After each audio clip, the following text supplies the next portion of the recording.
Bonsoir à tous et bienvenue sur le plateau de La Vie politique, économique, sociale. Alors, comme je vous le disais en introduction, aujourd'hui nous recevons Monsieur Samba Sylla.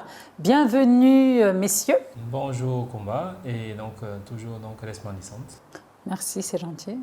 Bonjour Kumba, merci. Merci Mendy de nous honorer de ta présence. On est vraiment ravis de te recevoir. En tout cas, c'est un plaisir et il est partagé, d'autant plus que TFA, c'est une chaîne panafricaine. Nous sommes très heureux de partager ce plateau avec vous et avec Alassane aussi. Merci. Monsieur Samba Sylla. Bonjour Madame Kumba et bonjour Monsieur Alassane Diagne. Et bonjour également à Mor Mendy et bonjour à toute l'équipe. Bonjour à Mor Khady Cissé qui m'a accompagné. C'est un plaisir pour moi d'être reçu aujourd'hui par la TFA avec tout l'esprit d'innovation, de la créativité que vous avez. Et je pense qu'on aura une bonne émission aujourd'hui et beaucoup de choses vont sortir. J'en suis sûre. Alors, on va entrer tout de suite dans le vif du sujet. Avant de démarrer, on va regarder un petit reportage sur vous. C'est tout de suite.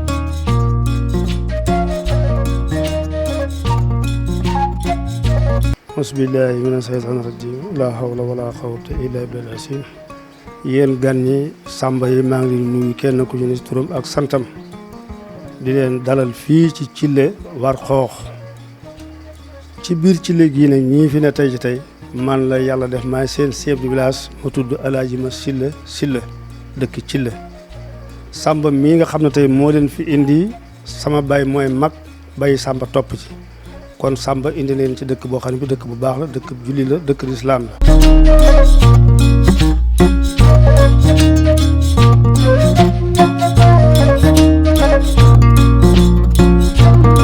yaay damay dem Dakar sama papa damay jàng Dakar ma ne ko wax nga dëgg yaa ngi dem waaye man ko sama xel dana dal ci côté sa papa Samba ma nga fay fekk sa papa la comme fii yéen a bokk yàlla moo la mag fu waaye nag dangaa toppal sa moom rek ba doo wax papa Samba danga koy wax def ko morom. te xool naa jukkoom xam naa ne nam yor bu la ko yoree man ko dinaa kontaan soo demee lu mu la def loo defal lu mu la baloo baal Samba nekk ak moom mu dem nag nekk yëpp ci loxoom nekk ak moom Samba neex ko def lool fi mu jàng ba li mu parem jàng bi jàng liggéey sama ñaar dërëm mosu ko fa fekk du big du kay lépp papa mu grandi fii mu dem ba Samba mu ne dara ba fi mu toog ba fi mu nekk nii mosuma koo jëndal big wala ma jëndal ko kay wala ma jël sama dërëm yóbbante ko pour mu dem foofa fekk ko fa déedéet lépp moo ko yoree yar ko nag yar bu baax ni mu yaree la ko yar woon nga xam ne fekkoon na booba tey ne wuma jukkoom wala xooluma jukkoom ba mu doy ma duma ko yebal wala bu ma demee ne ko defal nangam waaye bu ma xoolee jukkoom ba dama ko defal ko toppal sa papa mooy sa papa lu mu la def loo defal lu mu la baloo baal mosul na ma yaay damaa bëgg lii mosul na ma yaay damaa bëgg lee lu mu soxla faj ko muy daal la muy am njàngam lu mu ca man korog bu mu mënee dara ak léegi lu mu mën ci moom mu ngi ko ciy def na ci moom yar def na ci moom xam-xam def na ci moom tranquille def na ci moom ma koy ñaanal yàlla daal li mu def ci moom lépp mënu ma ko koo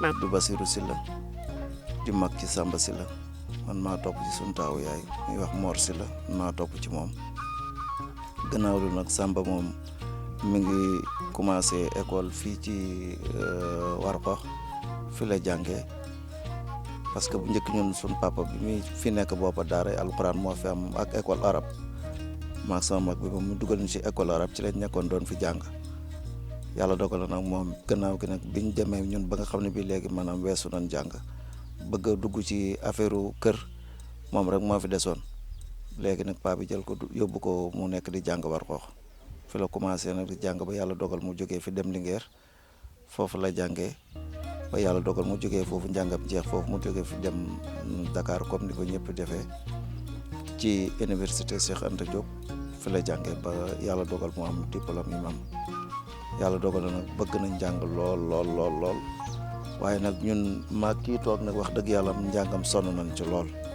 parce que man li ci gën a bëri man nekkuma fi woon dama doon tukki mais dama ko daan wax na ko man bëgguma dara suba ngoon loo soxla rek boo nangoo jàng man aw ma benn loo xam ne lu may finance sama bopp la mën naa béy sama bopp man yow defal la man na nga réussir rek boo réussir ci li ngay jàng rek mel ne ni man réussir na wax dëgg yàlla lépp loo xam ne li lu mosaan soxla la rek wóor na kii mi ngi mën na ma témoin ak sama yaay ak jigéen ñi mën nañ ma témoin lépp loo xam ne lu mosaan soxla ci wàllu njàng léppam ñoo ko daan yoreel maag kii.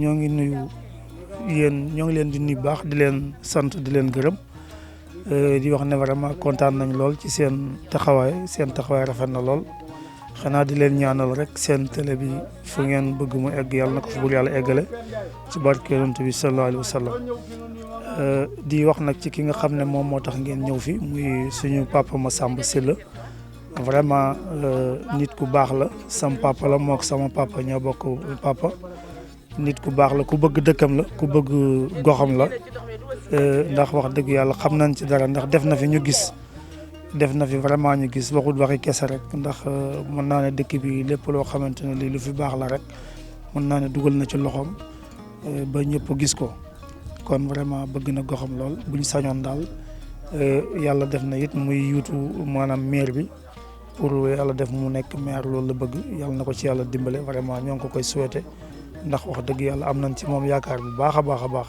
ndax koo xamante ni kii dañ ne daf la jox ndékki bu la diggee reer war nga koo gëm te vraiment jox nañu ndékki kon bu ñu diggee reer dinañ ko gëm ndax wax dëgg yàlla nit ku am yitte la ci goxam kon ñoo ngi koy ñaanal li muy yuuti yàlla na ko bul yàlla jotale bu gënee ci moom ci barke yonent bi sallallahu alayhi wa sallam loolu lañ amoon lu ñuy sànni ci ay kàddu ñoo ngi leen di nuyu baax di leen sant di leen gërëm man Mor Satou Sylla laa tudd.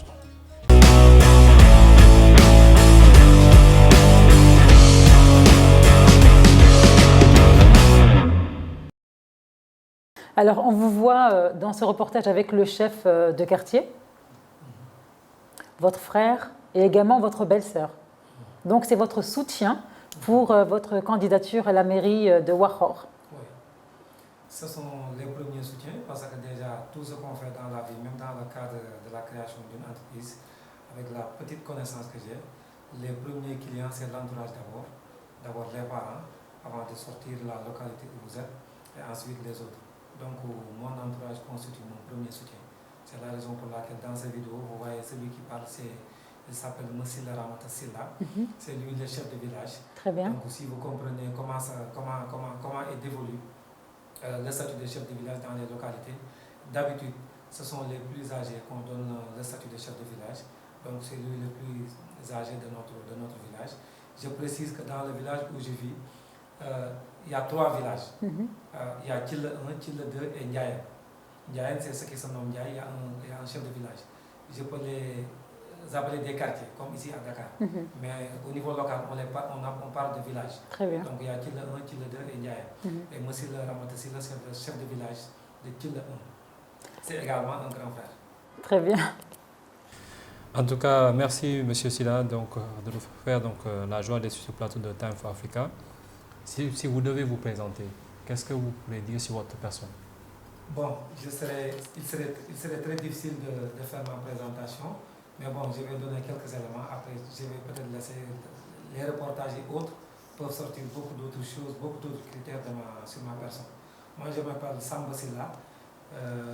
Je suis né il y a de cela 30 et quelques années dans un village qu'on appelle Tchilla Warxor, un 10 juillet 1983. Je suis le fils du feu Mor Awa Sylla, un ancien combattant, que la terre soit légère sur lui et tous ceux qui sont partis jusqu'à l'heure où je vous parle, et également d'une mère combattante, Fatou Cissé, qui est encore vivante, et j'ai prié pour qu'elle soit encore vivante pour que d'ici une centaine d'années, c'est elle ma force. C'est elle ma force et c'est le premier, si j'ai des marabouts, je dirais que c'est le premier de mes marabouts. Ça, je lui ai toujours dit et je le répète. Donc, j'ai fait des études primaires au niveau de Warxor, donc sous un arbre à palabre. C'est aujourd'hui le 1er décembre. Ça me rappelle la fraîcheur que je vivais là-bas. J'en ai parlé aux journalistes qui étaient avec moi. Sur place, on n'avait pas l'occasion d'y partir, mais un jour, on aura l'occasion d'avoir ce parcours-là. Moi, je n'étais pas destiné à faire l'école française, parce que tous mes parents, tous mes grands frères ont fait l'école coranique, et je devrais partir à Mauritanie parce que tous mes parents étaient à Mauritanie. Je devrais les rejoindre là-bas pour étudier, pour continuer mes études coraniques.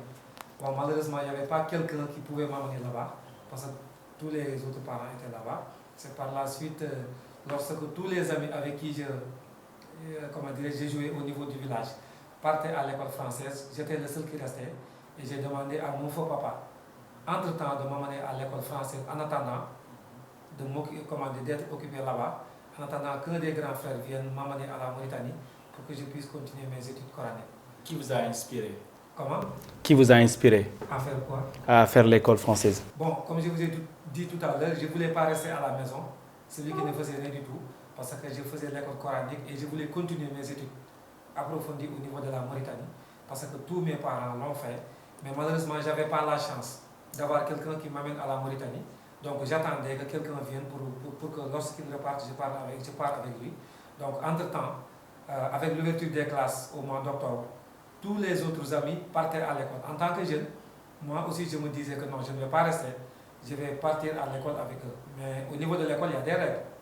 Il faut s'inscrire, il faut avoir des pièces, comme l'extrait de naissance. Je n'avais rien du tout de tout ça. Et je salue au passage mon grand frère Omar Silla. Il est même dans l'une de ses vidéos. C'est lui-même, lorsque je parlais avec mon papa, il m'a aidé un peu à convaincre mon papa et on m'a amené comme ça à l'école sans aucun papier. C'est par la suite que tout est fait et c'est ça mes débuts à l'école française. Je l'ai dit tout à l'heure, sous un arbre à plat, dans ce mois de décembre, janvier, avec la fraîcheur là. Je salue tous mes anciens amis avec qui j'étais à l'école. J'avais une photo là, peut-être à la fin de l'émission, je vais vous montrer cette photo. Cela montre les difficultés dont nous souffrons. Par la suite, je suis parti au lycée Alboury Ndiaye de Linguère. Après avoir obtenu mon baccalauréat en série L2, je suis revenu au niveau de l'université Cheikh Anta Diop de Dakar et j'ai obtenu ma maîtrise en droit des affaires avant de braser une carrière de droit des migrations. J'ai obtenu un master en droit des migrations. À la veille de la crise financière, j'avais les signes parce que j'écrivais un master dans ça, migration et formation professionnelle pour un migrant sénégalais de retour. Parce que j'ai beaucoup de parents immigrés. Les deux qui parlent dans la vidéo sont des immigrés. J'ai beaucoup pensé à eux. C'est la raison pour laquelle j'ai même axé mon mémoire dans ce sens-là, pour que demain je puisse contribuer à leur retour. Parce que je savais que quel que soit Alpha, on doit retourner à la localité. Qu'est-ce qui vous a donné envie, avec tout ce parcours, ce choix d'école française, qu'est-ce qui vous a donné envie justement de poser votre candidature? Voilà, je suis un acteur de développement local. J'ai beaucoup travaillé dans le développement local. J'ai vu qu'il y a beaucoup de difficultés. La première difficulté, un jour avec mes amis, j'ai parlé tout à l'heure de l'association Diapo Ligue Killa, dont je suis actuellement le trésorier, coordonnateur d'un de leurs projets, mais également membre fondateur de cette association le 25 décembre 2005, oui, c'est bientôt notre anniversaire. Donc j'ai vu qu'il y avait des difficultés, surtout sur le plan sanitaire. On a vu que beaucoup de nos parents, surtout les dames, lorsqu'elles tombaient enceintes, c'était très difficile. Même si une personne avait une plaie comme ça, elle n'avait même pas la possibilité de se soigner. Nous, en tant que jeunes, en tant que quelqu'un qui a fait l'école, c'était très difficile. C'était très difficile. Donc nous avons pensé à travailler dans ce sens-là et nous avons élaboré un projet dans le domaine de la santé pour transformer la case de santé qui était sur place et qui n'était pas fréquentée. Et nous avons obtenu notre premier financement par le biais de l'association dont je parlais, l'association Diapo Ligue Killa, dont je salue tous les membres, dont le président Ibrahim Silla et tous les autres membres qui ont beaucoup de mérite et qui ont beaucoup contribué au développement de notre chère localité. C'est dans ce sens-là qu'on a construit un dispensaire à hauteur de 26 millions avec une ONG qui s'appelle PADEM, Programme d'aide et de développement destiné aux enfants du monde, qui est une ONG franco-luxembourgeoise. C'est dans ce sens-là qu'on a contribué parce qu'il y avait, je prends juste deux exemples. Il y avait une dame qui partait à Louga, on l'évacuait à Louga. Killa et Louga, c'est presque 80 km. On l'évacuait à Louga, la route était très difficile d'accès jusqu'à présent. Même. La femme a perdu la vie. Je savais que vous alliez dire ça. Cette évacuation. Oui. Ça, c'est un élément qui me marque, que je ne peux pas oublier. Donc, il y avait une autre dame également qui a été évacuée à Louga. Donc, il y avait un minicar qui est vu dans la vidéo. C'est ces minicars-là qui servaient d'ambulance pour les amener. Cette dame-là également, voilà, c'est ça. C'est cette minicar-là, ce véhicule-là. Donc cette dame-là a eu la chance de ne pas perdre la vie, mais elle a perdu son enfant. Donc il y a d'autres que je pouvais relater. Donc à partir de ces éléments, nous avons travaillé avec mes autres collègues, les autres jeunes de l'association, et on a bâti ce dispensaire-là. C'est à partir de ce moment que j'ai multiplié les initiatives avec les autres, avec des formations en entrepreneuriat, côtoyer les femmes, les vieux et tout ça. Et donc, vraiment pour protéger en fait voilà, la population. D'abord la population. Ensuite, sur le plan, sur la vie estudiantine, je fais partie également des jeunes qui ont contribué à créer la première association de l'arrondissement de Dodi, parce qu'il n'y avait pas une structure qui prend en charge les étudiants. Nous qui faisons partie des premiers étudiants, nous n'avions même pas un encadrement. On ne savait même pas par où partir. Donc on a jugé nécessaire de créer l'association des étudiants ressortissants de l'arrondissement de Dodi qu'on appelait SERAD. Je faisais partie de la première équipe et on est allé rencontrer les autorités administratives et locales. En ce moment-là, la commune où je souhaite être le maire était une communauté rurale. On ne savait même pas le découpage. Et il y avait beaucoup de difficultés. Toutes ces initiatives-là, on travaillait sur ça, sur le plan économique et beaucoup de choses. Donc tous ces événements-là m'ont poussé vraiment à travailler, à avoir une vision très lointaine, jusqu'à ce qu'aujourd'hui, vraiment, ça m'amène à vouloir vraiment aller au niveau de la mairie pour pouvoir faire partie des élites qui prennent des décisions, pour pouvoir prendre des décisions positives et qualitatives afin d'améliorer les conditions de vie de mes concitoyens. On va en parler tout à l'heure de vos programmes pour la mairie dont vous sollicitez. Donc j'espère en tout cas vous voir là-bas parce que j'ai l'impression que justement il y a beaucoup de protection civile, santé et aussi un programme pour les étudiants. C'est très intéressant, mais on va en parler tout à l'heure. Et j'en suis sûre qu'il y a plus de 10 programmes intéressants. Effectivement. À la lecture, à l'écoute de votre parcours, vous avez vraiment donc touché à beaucoup de secteurs. Donc en tout cas, nous vous félicitons pour l'engagement parce que vous avez eu beaucoup de patience pour les études. Aujourd'hui, dans la commune de Tchila, de Warkhokh, voilà. Quel est donc l'impact de ce phénomène migratoire? Qu'est-ce qui a été fait, par exemple, par les migrants? Ou bien qu'est-ce que vous, en tant que élu, qu'est-ce que vous pensez pouvoir faire donc, par rapport à cette problématique? Parce qu'il y a donc l'exode rural, ensuite maintenant la migration vers l'extérieur. Donc les jeunes quittent donc, la localité. Ça veut dire que les personnes âgées sont les derniers, sont là-bas, les femmes. Vous avez parlé de ce problème donc, sanitaire. Donc vous avez déjà là posé un problème sur l'éducation.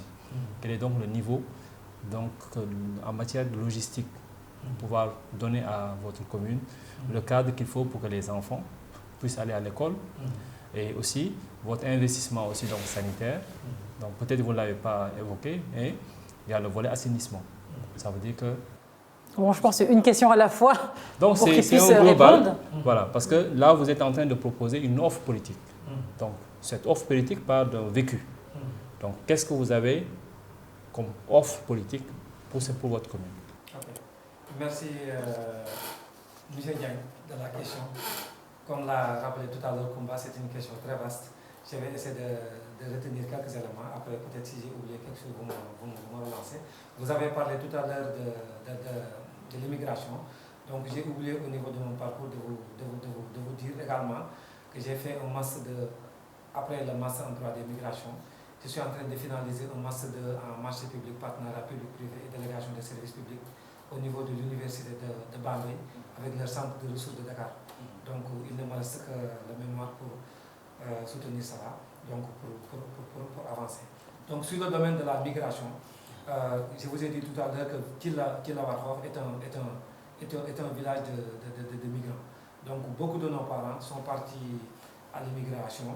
Donc, d'ailleurs, ce matin, on m'a annoncé le décès d'un de nos parents, d'un cousin qui est décédé en Afrique du Sud. Cela illustre que mes parents partent à l'immigration. Donc, je m'incline devant son mémoire et j'ai pris que Subhanahu wa Ta'ala lui amène au paradis. Donc, qu'est-ce qu'a fait les immigrés à Tchila? Donc, les immigrés sont les premiers qui ont transformé notre village. Donc nous, en tant que jeunes intellectuels, et les autres, sommes venus pour vraiment mettre notre contribution sur ce qu'a fait déjà nos frères immigrés. D'abord, au village, il y avait presque pratiquement rien. C'est eux qui ont commencé par des constructions. On les comprend, c'était leur niveau. Allez chercher de l'argent. Vous avez parlé de 1000 quelques milliards que les immigrés amènent au Sénégal. Eux aussi, ils font partie de cela. Donc, ils travaillent, ils viennent changer le niveau de construction, entretenir la famille et essayer de contribuer un peu sur le développement. Donc, au niveau religieux, ils ont contribué à modifier les mosquées autour là. Sur le plan de l'accès à l'électricité, auparavant, on n'avait pas la possibilité d'avoir tout ça. Donc, ils ont contribué avec leur portefeuille financier à travers sur cela. Mais je mets l'accent sur le volet téléphonique. Auparavant, il n'y avait pas de ligne téléphonique, je me rappelle très bien. Je prenais, lorsque mon grand frère qui était en Italie, qui vivait en Italie, voulait parler à la famille.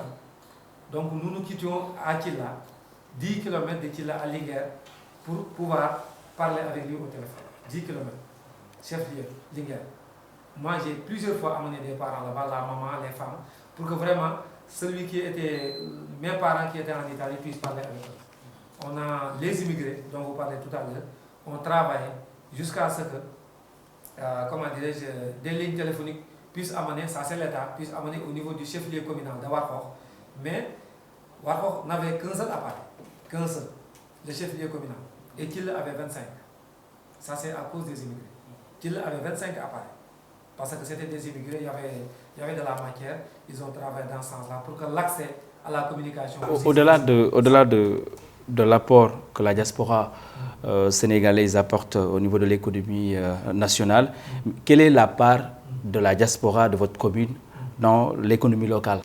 Malheureusement, cet aspect n'est pas bien évalué et valorisé, parce que jusqu'à présent, ceux qui dirigeaient ne mettaient pas en contribution les immigrés. Est-ce que vous avez mené une étude pour voir quel sera peut-être l'apport de la diaspora? Pour le moment, cette étude n'est pas encore faite, mais ça fait partie de mes projets. Parce que comme je vous l'ai dit, j'ai écrit un mémoire dans ce sens-là. Et moi-même, j'ai essayé de faire ça en 2012, à la veille des élections présidentielles, de l'élection présidentielle de 2012. Moi-même, avec une équipe d'autres jeunes du village, nous avions vu qu'à la veille des élections, comme cette élection-là, beaucoup d'hommes politiques viennent demander l'électorat de notre village. Et nous nous sommes dit, basta, nous n'allons plus, le village de Tilla ne va plus voter comme ça sans pour autant que les gens s'engagent. Est-ce qu'il y a des immigrés qui sont investis dans votre liste? Oui. Il y a au moins un immigré qui est investi du nom de Elhaji Ousmane Silla, je le salue au passage. C'est lui aussi, il est revenu, il est resté, il est en train d'investir au niveau du village. Donc nous prenons en compte vraiment la contribution de ces immigrés. Je reviens sur ce que j'ai dit tout à l'heure, si vous permettez, bien sûr. Je disais oui, certainement, pour continuer dans la logique, il y a eu un plan de développement local, un programme, comme il a dit, que vous avez certainement mis en place. Est-ce qu'il y a un fonds, comme ça se passe partout dans les autres communes, un fonds destiné à la diaspora qui devra peut-être l'alimenter pour venir en aide aux populations? Est-ce que vous avez prévu un fonds social ou un fonds de solidarité? Donc vous m'avez demandé tout à l'heure, est-ce que vous avez fait une étude? Donc tout ce que vous demandez, ça doit entrer dans cette étude-là. Comme cette étude-là n'est pas encore faite, je ne voulais pas avancer des chiffres dans ce sens. C'est là, nous sommes à 2 mois des élections, à 52 jours. Vous n'avez pas encore eu de programme de développement local. Vous n'avez pas pensé à mettre en place ce programme destiné à la diaspora de votre commune? Non, je vous ai dit que la diaspora, j'ai toujours travaillé avec eux. Mais actuellement, je suis candidat, je ne suis pas le maire, je ne peux pas faire des études très approfondies. Mais quand même, je sais que la diaspora, je vous ai dit que tous ceux qui dirigeaient la commune, depuis commune jusqu'à la commune d'aujourd'hui, la diaspora n'était pas conviée. Moi, j'ai beaucoup travaillé avec eux, je vous disais tout à l'heure qu'en 2012, j'ai fait partie des jeunes qui ont regroupé les immigrés de notre village. Ils me suivent, je les ai regroupés en leur demandant, je vous disais que j'étais en train d'écrire un mémoire dans ce sens-là. Je vous ai dit, qu'est-ce que vous pensez de votre retour? Personne n'avait une réponse à ça. Moi, je leur avais proposé des solutions. Donc, de 2012 à 2021, ça fait presque 9 ans. Donc, je suis en train de travailler avec eux, mais le fait de faire une étude approfondie, il faudrait quand même être à un niveau pour pouvoir regrouper toutes les ressources, parce que ce que je faisais, c'est les immigrés de mon village. Mais je vous dis qu'il y a d'autres immigrés dans d'autres localités de la commune. Donc, après l'élection locale, nous allons regrouper toute cette cette élite intellectuelle et ceux qui sont au niveau de la diaspora, travailler avec eux. Donc ce fonds-là, il y avait ce qu'on appelle Place et Prix. Moi j'ai l'occasion de côtoyer celui qui dirigeait le Place et Prix, si vous ne le connaissez pas. C'est un fonds qui est mis en place par l'État du Sénégal et l'Italie pour financer les immigrés qui voulaient retourner dans le domaine de l'investissement. Cela, c'est avant 2012. J'en ai parlé aux immigrés pour leur dire ça, c'est une opportunité pour vous. J'en ai également parlé avec, lors de l'élection, à la veille de l'élection présidentielle de 2012, avec le ministre Aly Ngouille, que je salue au passage. Je travaille avec lui, je lui ai dit que les immigrés de Kile n'ont pas l'occasion d'obtenir des financements. Il m'a fait savoir qu'il y a un fonds, le directeur de la banque, Diomet, c'est une banque, c'est le premier guichet de banque au niveau de Linguère, du Jolof.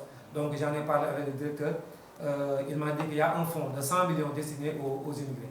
Pour vous dire que donc, je m'intéresse aux questions des immigrés, donc les immigrés occuperont une place importante dans le cadre de mon programme pour le quinquennat 2022-2027.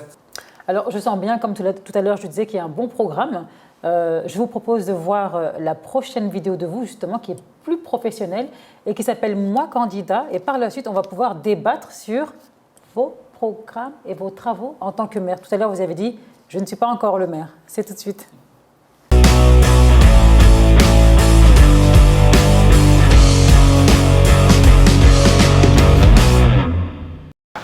Merci monsieur Moustapha maa ngi nuyu aussi sa collègue yi nga ànd ak yëpp nuyu aussi sama collègue yi nga xam ne ñoom nga fekk fii ci direction de la protection civile nuyu waale également sama patron muy le directeur Abdoulaye Noba nga xam ne actuellement il est en voyage ñëw ko fi moo tax nekkoon balaa ñu def dara ci moom la ñuy njëkkee nuyu aussi le colonel Moulay Idriss Coulibaly moom mi nga xam ne moom moo topp ci directeur bi nuyu aussi Mor Daaf Makumba Seck moom aussi dafa am urgence yi suba ba tax mu dellu Tivaouane donc nuyu sama collègue yi nga xam ne yëpp ñu ngi fi déjà am na ci ñoo xam ne jot ngeen leen a jël nuyu aussi sama collègue de bureau Abdoulaye Ndiaye ici présent Babacar Diagne mais également Sidi Diop Ismaïla Diakhaté madame Sarr madame Ly ak Badara Faye comment dirais-je Badji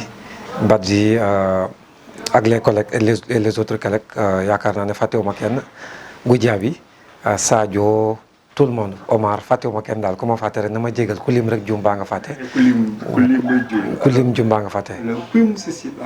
waaw kuy monsieur Sylla Samba Sylla daal mi ngi doon ko nga xamante ne ni mi ngi juddoo ci Lawar Xoox di doom ci góor gi le feu Mor Awa Sylla yal na ko yàlla yërëm te yeexe ñu ak soxna Faty Cissé yal na fi yàggul lool ci suñ kanam.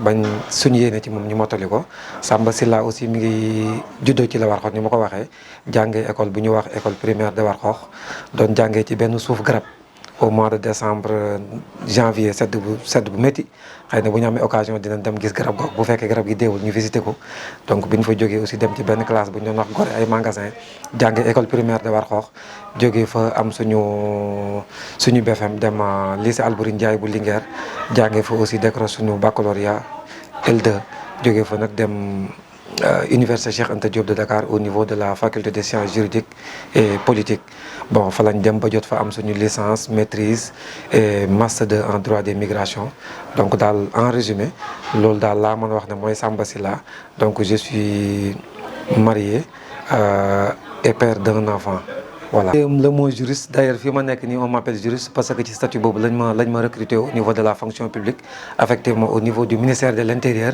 et particulièrement au niveau de la direction de la protection civile donc aujourd'hui je suis le seul juriste au niveau de la direction il y avait un autre mais il est parti donc je suis le seul actuellement donc vous avez posé une question très importante parce que ku jaar faculté des sciences juridiques et politiques danañ la laaj ndax ñuy bëri Sénégalais dañuy wax waa ji avocat la wala ñu ne magistrat dañuy wax sax juge la alors que le terme utilisé c'est magistrat il y a magistrat du siège il y a magistrat debout c'est des termes yoo xam ne boo nekkul ci biir foofu doo ko xam mais ñun xam nañ donc le mot pourquoi nekkuma avocat nekkuma magistrat c'est une option ñu ci bëri sama collègue yi ñi may dégg li may wax ni leer na leen parce que dañ ciy waxtaan lu bëri man maa jëlagul option pour def concours avocat ou le concours magistrature. J'ai des raisons des raisons personnelles.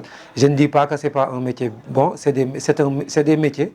Moi, l'avocat et le magistrat, c'est des métiers qui sont mënta ñàkk ci am réew te am na nit ñu baax aussi yoo xam ne ñu ngi koy def mais man maa def option na pour le moment bëgguma ko def. Donc raison pour laquelle bi ma amee sama maîtrise en droit ba léegi si mësuma def concours avocat mësuma def concours magistrature. Protection civile xam nga buñ ne direction wala ak structure bu mën a doon agence wala direction générale dafa am ay textes yoo xam ne moo fay jaar buñ ne texte nag dafa am li ñu naan base juridique lépp looy def ci àddina wala nga di ko dafa am base légale. Donc man aussi bokk na ci sama liggéey lépp loo xamante ne nii texte la bu fi lu ñu war a def wala dara texte bu fiy jaar dina jaar ci man par exemple tey su fekkee ne kilifa gi jàpp na ni war naa jaar ci man parce que du obligation mu jaar ci man su neexee kilifa gi mu imputé ma dossier boobu ma wax ko ci sama xalaat ci côté droit su fekkee ne benn texte bu ñu bëgg initier la xalaat yi ñu bind projet de texte bi mu dem ministère ñu initier ko mu dem nekk soit mu nekk arrêté du ministre wala décret du président de la république bëri na texte yoo xam ne fi dañ koy préparé j'ai toujours un œil à travers ce texte là pour xool ni ñu ko war a tëggee yàq beeg li ci war a nekk yëpp est-ce que lii jaar na yoon est-ce que lii jaarut yoon est-ce que war nañu ko defaraat suñu paree nag soo ko yóbbu ministère su ko defee ñoom tam ñu xool lan lañ ci war a mën a defaat ba texte yi dem. Bonjour, maa ngi tudd Abdoulaye Ndiaye di liggéey fii ci direction de la protection civile di collègue ci monsieur Samba Sylla. Samba Sylla d'abord c'est man fii laa ko fekk bi may ñëw direction protection civile fii laa ko fekk mën naa ni moom moo ma dalal quoi. Depuis bu ma ñëwee fii ba léegi ñoo bokk même bureau bien vrai que nekkuñu woon ci bureau bi mais bu ñu ñëwaatee ci bureau bi aussi ñoo bokkoon même bureau quoi léegi moom mooy fii suñu juriste maison quoi voilà.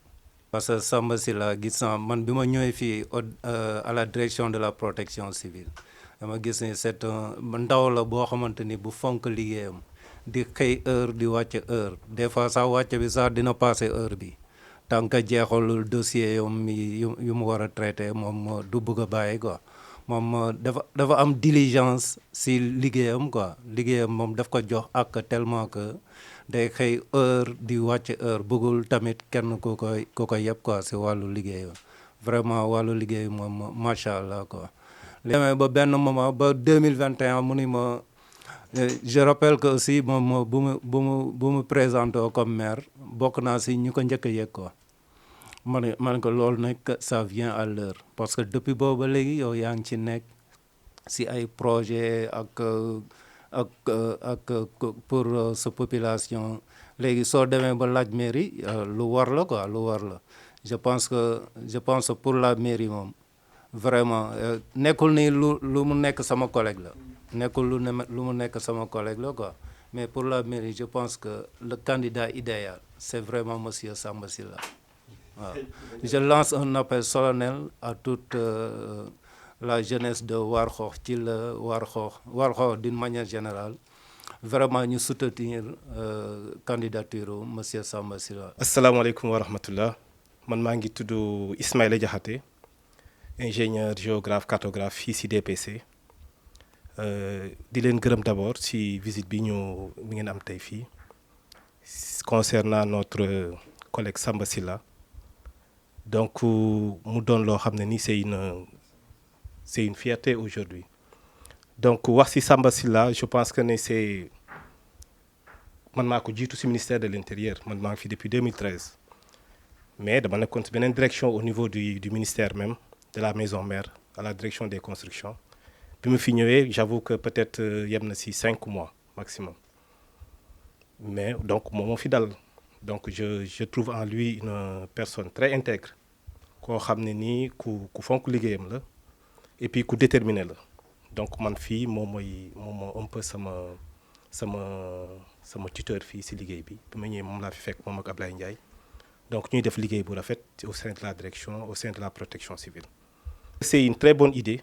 Parce que am na potentialité yi donc loo gis dafay am ay aptitudes d'abord donc en parlant avec lui tu sens que c'est un homme déterminé qui vit avec beaucoup de valeurs parce que je pense que ku bëgg a def politique bëgg a diriger une commune wala nga diriger un pays de façon générale je pense que l'intégrité doit être de marque chez cette personne-là.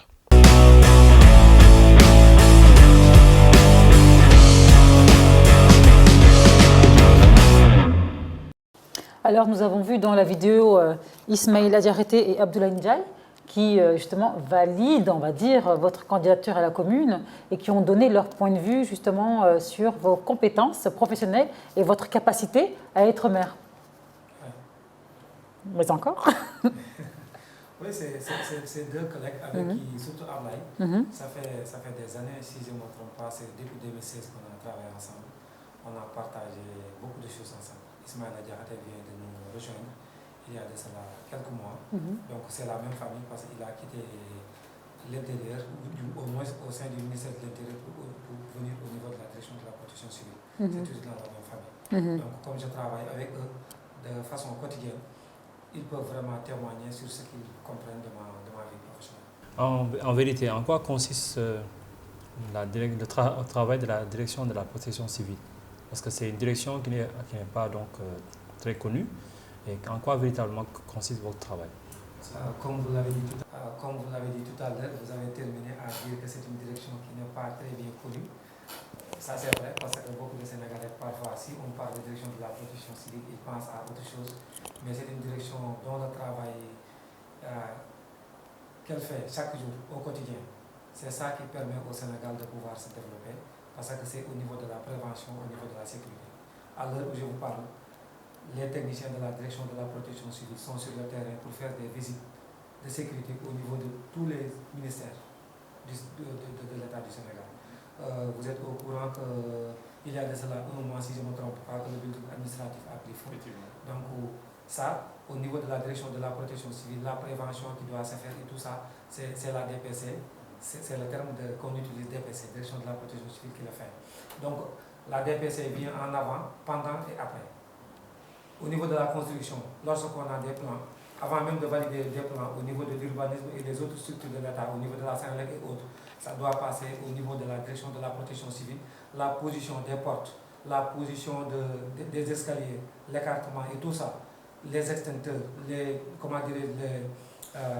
tout le matériel de sécurité qui doit être mis dans le bâtiment devrait être validé par la direction de la protection civile dans le domaine de la prévention, je veux dire, parce qu'il y a d'autres structures qui interviennent. Mais dans ce domaine-là, la DPC doit valider d'abord avant que la construction soit faite. Au moment de la construction et de la réception, la direction de la protection civile doit intervenir à travers ses techniciens pour valider est-ce que ce qui a été prescrit au niveau des documents qui lui ont été présentés, est-ce que c'est respecté ou non. Maintenant, après la construction et la réception, la direction de la protection civile vient après visiter parce qu'il y a des mesures de sécurité qui doivent être prises en charge, comme les extincteurs, comme d'autres éléments, mais également les plans. Parce que dans toute structure, il doit avoir un plan d'opération interne. Le plan d'opération interne, c'est un plan qui permet à la structure, lorsqu'il y a une difficulté, la structure puisse disposer des capacités techniques de pouvoir évacuer le personnel. Au-delà de la prévention, est-ce que vous intervenez dans la gestion des risques? D'abord, je disais qu'avant, pendant et après. J'avais déjà abordé l'aspect avant et pendant, parce qu'avant d'intervenir à la gestion des risques, il faut parler de prévention. Parce que si on fait une bonne prévention, les risques, on ne peut pas faire toute la prévention 100%. Mais au niveau du risque, l'intervention pourra être vraiment minime. Donc nous intervenons, nous privilégions au niveau de la direction de la protection civile, toutes les mesures de prévention soient prises et de façon concrète. Comme ça, lorsqu'il y a la réalisation d'un risque, les dégâts peuvent être minimes. Voilà, pour répondre à la question de M. Mendy, on était en train de parler des mesures de prévention que la direction de la protection civile doit prendre.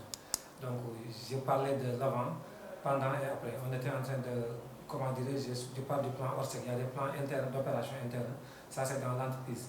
Maintenant, pour le plan ORSEC, en cas de réalisation d'une crise, c'est cette question qu'ils m'ont posée. Avec les inondations récentes, il y a un plan ORSEC qui est déclenché. Je précise que le plan ORSEC, c'est le plan d'organisation des secours sur le plan national. Il y a ORSEC national, ORSEC régional et ORSEC départemental. Donc l'année passée, c'était le ORSEC régional qui a été déclenché. Mais cette année-ci, c'est le plan ORSEC national qui est déclenché à travers tout le Sénégal. Donc à travers ça, la DPC joue un rôle très important, le rôle de coordination. Si le ministre de l'Intérieur déclenche le plan Orsec à travers l'autorisation du président de la République, maintenant pour la mise en œuvre sur le terrain, le recensement de l'ensemble des moyens et de la coordination, c'est la DPC qui doit le faire sur le terrain. Et je précise qu'avant la réalisation d'une crise sur le plan national, avant même que quelque chose ne se passe, la DPC procède au recensement de l'ensemble des moyens nationaux, privés comme publics, de ce qui existe. Je prends comme exemple les hôpitaux, les écoles, les moyens logistiques qui existent sur le plan national. Je précise, public comme privé, pour en cas de réalisation d'une crise, qu'on puisse vraiment savoir où se trouve telle ou telle chose, qui doit faire quoi, quand, comment et combien. Donc ça, c'est la DPC qui doit le faire. Okay. Donc ça veut dire que vous avez un rôle donc véritablement de prévention. Oui. Voilà. Et en matière de logistique, de capacité logistique, qu'est-ce que vous avez comme ressources propres? Voilà, les ressources de la DPC, c'est intéressant de le préciser également, parce que la direction de la protection civile, si on parle de prévention, il y a deux corps particuliers. Donc c'est la DPC et la BNSP. La BNSP, c'est la Brigade nationale des sapeurs-pompiers. Sur le plan opérationnel, vous parlez des moyens, c'est la BNSP. Au niveau de toute la logistique, la DPC fait le travail de stratégie sur le plan national et international. Et maintenant, si cette logistique-là est obtenue, la DPC le met à la disposition de la BNSP. Sur le plan opérationnel, la BNSP intervient. Donc sur le plan stratégique, la DPC travaille avec les structures de l'État, mais également sur le plan international. Déjà, on vient de boucler la stratégie nationale de réduction des risques de catastrophe qui est financée par la PNUD. Donc, dans ce sens-là, la DPC fait ce travail-là. Tout ce matériel et tout le travail et la logistique, la DPC les met à la disposition de la BNSP et bien avant les autres structures de l'État pour l'intervention. Samba, vous êtes candidat dans votre commune. Certainement, vous avez un programme de développement. Parlons de l'éducation. Quelle est la part réservée à ce secteur stratégique? Voilà, l'éducation occupe le deuxième point de mon plan. Aujourd'hui, nous savons que... D'abord, comment s'intitule votre programme?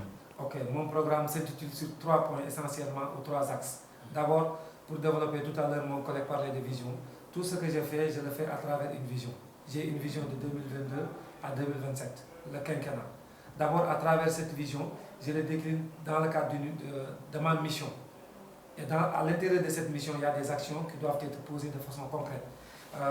Ma vision s'intitule ainsi: faire de la commune de Warkho une commune entreprenante et solidaire. C'est ça aussi la stratégie de l'Union citoyenne Buntubi, le parti qui a parrainé ma candidature. Je salue au passage tous les candidats à travers le Sénégal qui sont au nombre de plus d'une centaine. Je souhaite la bonne chance à tous ces candidats-là. Je les salue tous à travers M. Ibrahim Mbo, le docteur Ibrahim Mbo, qui nous a permis de faire ce travail-là. Ensuite, ma mission, c'est de transformer de façon économique et sociale la commune de Warkho. Mais en quoi faisant? En posant des actes. À travers ces actes, j'ai des actions, j'ai décliné cette vision. D'abord sur l'éducation. Revenir sur l'éducation. À travers 13 actions. L'éducation constitue une de ces actions-là. Donc aujourd'hui, comme je le disais tout à l'heure, à travers le Sénégal, la qualité de l'enseignement constitue aujourd'hui une question que tout le monde se pose, tous les acteurs politiques comme sur le plan de l'éducation. Donc moi, je vais travailler dans ce sens-là. D'abord, je vais commencer par faire le recensement de l'ensemble des structures éducatives de ma commune pour savoir est-ce qu'il existe jusqu'à présent des abris provisoires, des écoles où on fait avec des palissades. Comme ça, je vais travailler pour vraiment améliorer cela. Si cela n'existe pas, également, il y a d'autres outils qui sont utilisés au niveau de l'accompagnement, sur la qualité de l'enseignement. Moi, je mets en œuvre 2 outils. D'abord, le premier prix, c'est le prix PEMEC, destiné aux élèves. Et un autre prix, le prix PEM, destiné aux enseignants. PEMEC, c'est le prix des meilleurs élèves de la commune, au niveau du CFE, au niveau du CM et au niveau du baccalauréat. Pour vraiment booster le niveau de l'éducation, je lance un défi à mes amis, à mes frères et sœurs élèves, de se préparer pour que 2022, le candidat Samba Silla devienne maire de la commune de Warkho. Il y a un prix qui est mis en place pour les élèves de la commune, les meilleurs élèves du CFE, les meilleurs élèves du baccalauréat, mais également des lycées, pour que vraiment ces élèves-là constituent des références pour les autres.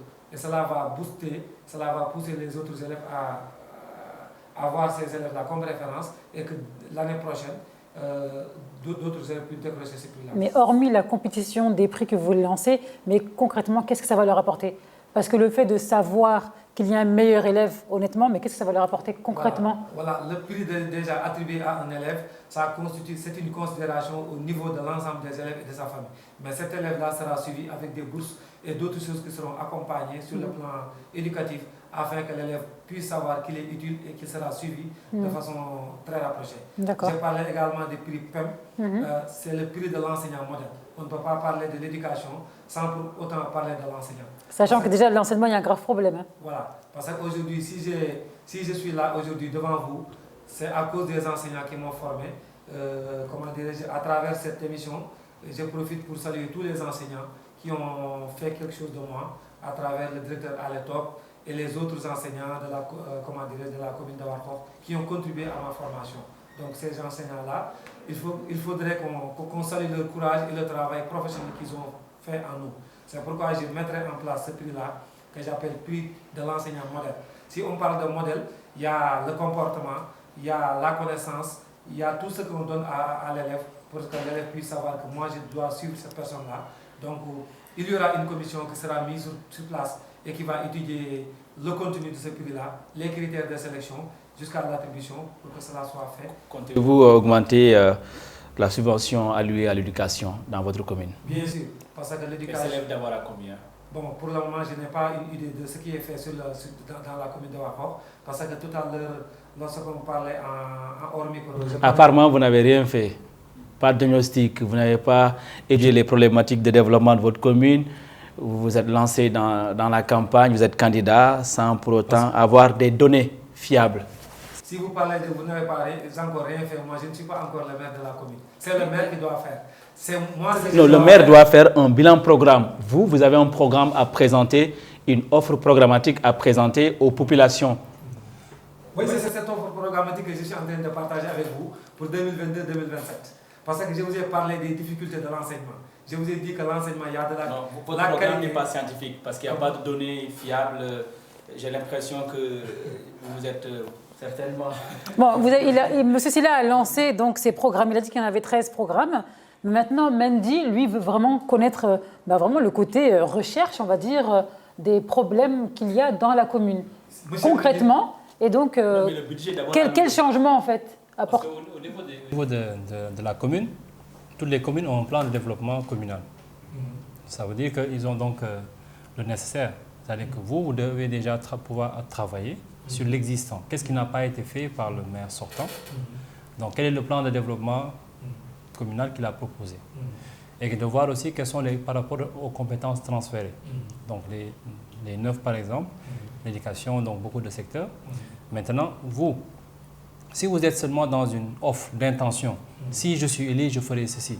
Mais rien que sur la question de l'éducation, c'est une question qui est aujourd'hui très, très compliquée. Aujourd'hui, on voit pratiquement que des enseignants syndicalistes ou bien politiciens. Ils laissent les classes pour aller donc sur les plateaux télé ou bien les radios et autres. Et on ne les voit pas dans les classes. Et je pense qu'aujourd'hui, l'éducation, c'est une question fondamentale. Si aujourd'hui, nous sommes là sur ce plateau, c'est que nous avons été, entre guillemets, bien éduqués. Nous avons été à la bonne école. Mais aujourd'hui, on a ces chiffres qui sont terrifiants sur le niveau d'études. Ça commence à l'entrée en 6e, le certificat, le bac, jusqu'à l'université. Donc ça veut dire que nous avons au Sénégal une crise de l'éducation. Et je pense qu'aujourd'hui, si on parle d'émergence, c'est parce qu'on a une base fondamentale, c'est l'éducation et la formation professionnelle et technique, pour ne même pas dire les métiers de l'artisanat. Et aujourd'hui, si on fait un récapitulatif, je n'ai pas entendu dans aucun discours des candidats, que ce soit opposition ou même de l'État, un programme pour l'artisanat. Alors que l'artisanat, c'est les PME, PMI. C'est tout ce qui est petite et moyenne entreprise, mais même dans des secteurs aussi importants que le secteur de l'automobile, c'est les PME, PMI qui les font fonctionner. D'accord. Moi, je comprends ton engouement sur l'artisanat parce que tu es porté par la culture, Mais il faut comprendre aussi, excusez-moi, que M. Sylla, lui, propose ses programmes. Alors là, il donne un programme comme tous les autres candidats. Et comme depuis des décennies, que depuis que la politique existe. Donc là, il a mis en exergue, et devant vous, son programme d'éducation. Maintenant, comme tous les autres, les problèmes réels du Sénégal, on ne va pas les mettre sur M. Sylla. Qu'on soit d'accord. Il a proposé son programme d'éducation, il a proposé, et je valide. Moi, ce qui m'intéressait, c'était vraiment... Voilà. Maintenant, la question était pertinente par Mendy, et que j'ai adoré. Ben oui, parce qu'au bout d'un moment, il va falloir que les candidats s'intéressent aussi vraiment aux chiffres exacts de la commune. Et voilà. Mais il est en train de le faire. Vous savez que moi, j'ai lu son programme, étant donné, voilà, c'est mon invité.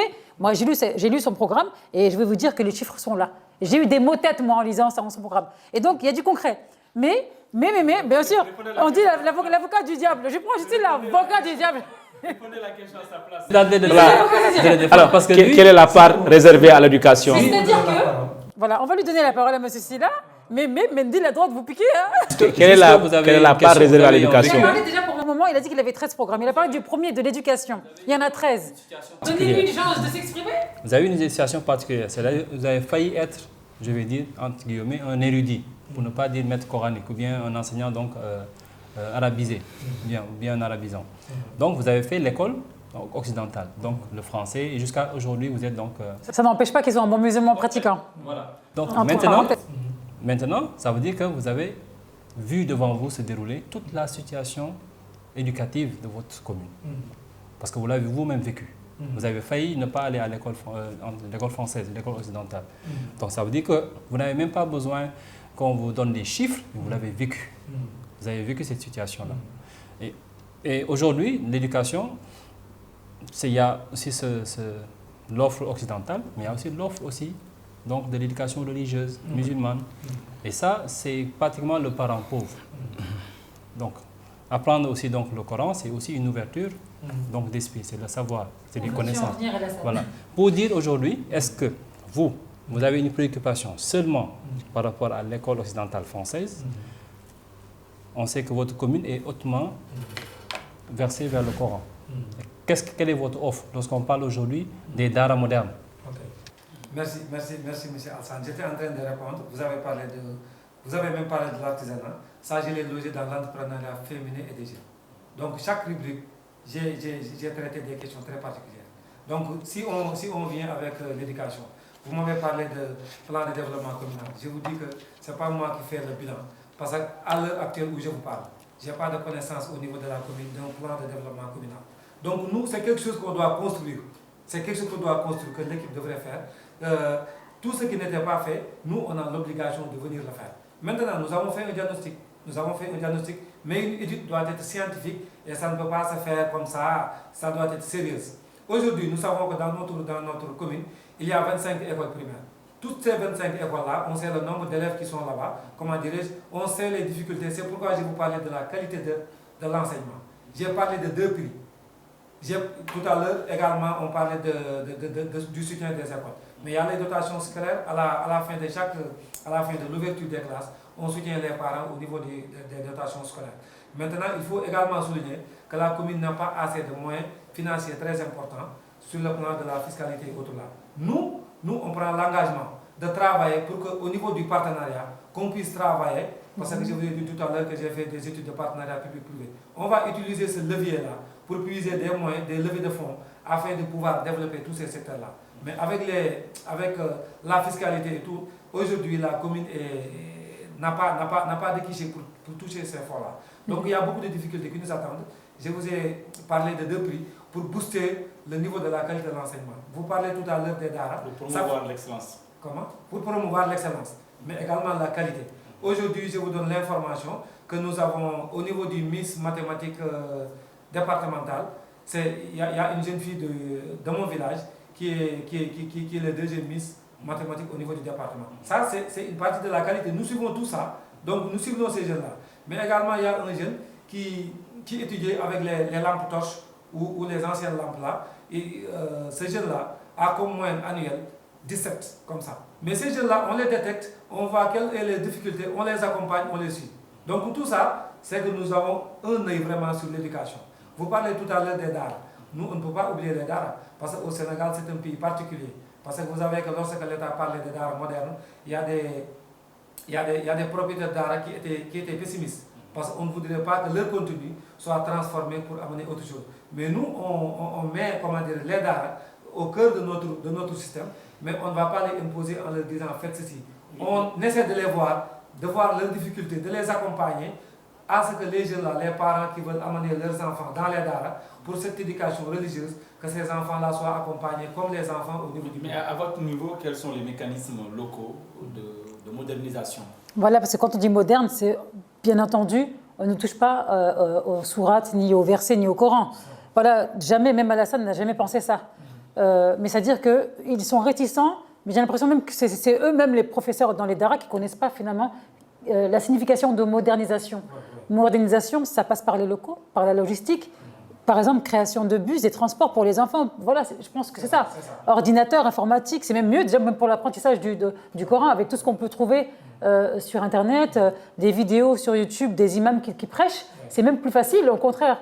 Donc aussi, j'ai envie de dire, en dehors de moderniser les Dara, il faut aussi changer les professeurs qui sont là-bas.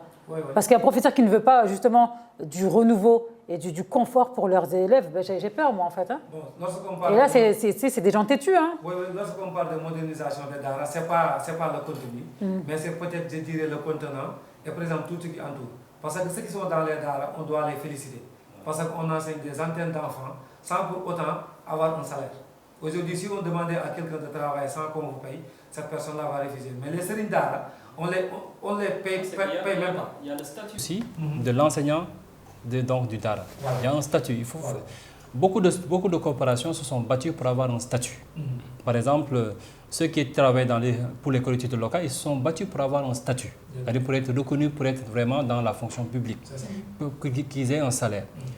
Qu'on puisse qu'on ait un regard sur le niveau de compétence. Le religieux, il est bien organisé. Parce qu'on a les confréries, ils ne mettent pas n'importe qui à la tête de ces Dara. Ces enfants vont aller à la quête d'un savoir spirituel et aussi à une éducation aussi spirituelle musulmane. Mais après avoir fait acquisition de ce savoir coranique et aussi donc hadith et autres, mais il faut qu'ils soient aussi utiles pour eux-mêmes et pour leur communauté. Il faut qu'ils aient une formation au métier. Merci. Vous comprenez? Tous les grands marabouts que nous connaissons, mais ce sont de grands propriétaires. Donc vous voyez, à commencer l'exemple que nous avons, c'est le prophète Mohammed sallallahu alayhi wa sallam. Son métier, c'était le commerce. Ça veut dire qu'aujourd'hui, si vous avez quelqu'un qui a créé... Il a été aidé par une femme, son épouse, Khadija, que la paix et le salut, c'est sur elle. Donc aujourd'hui, c'est-à-dire qu'on sait qu'aujourd'hui, pour l'économie, il faut qu'on puisse travailler sur ces deux piliers-là. On a l'école occidentale, on a aussi l'enseignement coranique et formation au métier pour ça. Parce qu'aujourd'hui, on parle d'alphabétisation. Nous parlons tous français. Aujourd'hui, je peux dire que 80% des Sénégalais qui ont été à l'école coranique, ils peuvent écrire en orthographie arabe et ils vont parler Wolof, le Wolofol.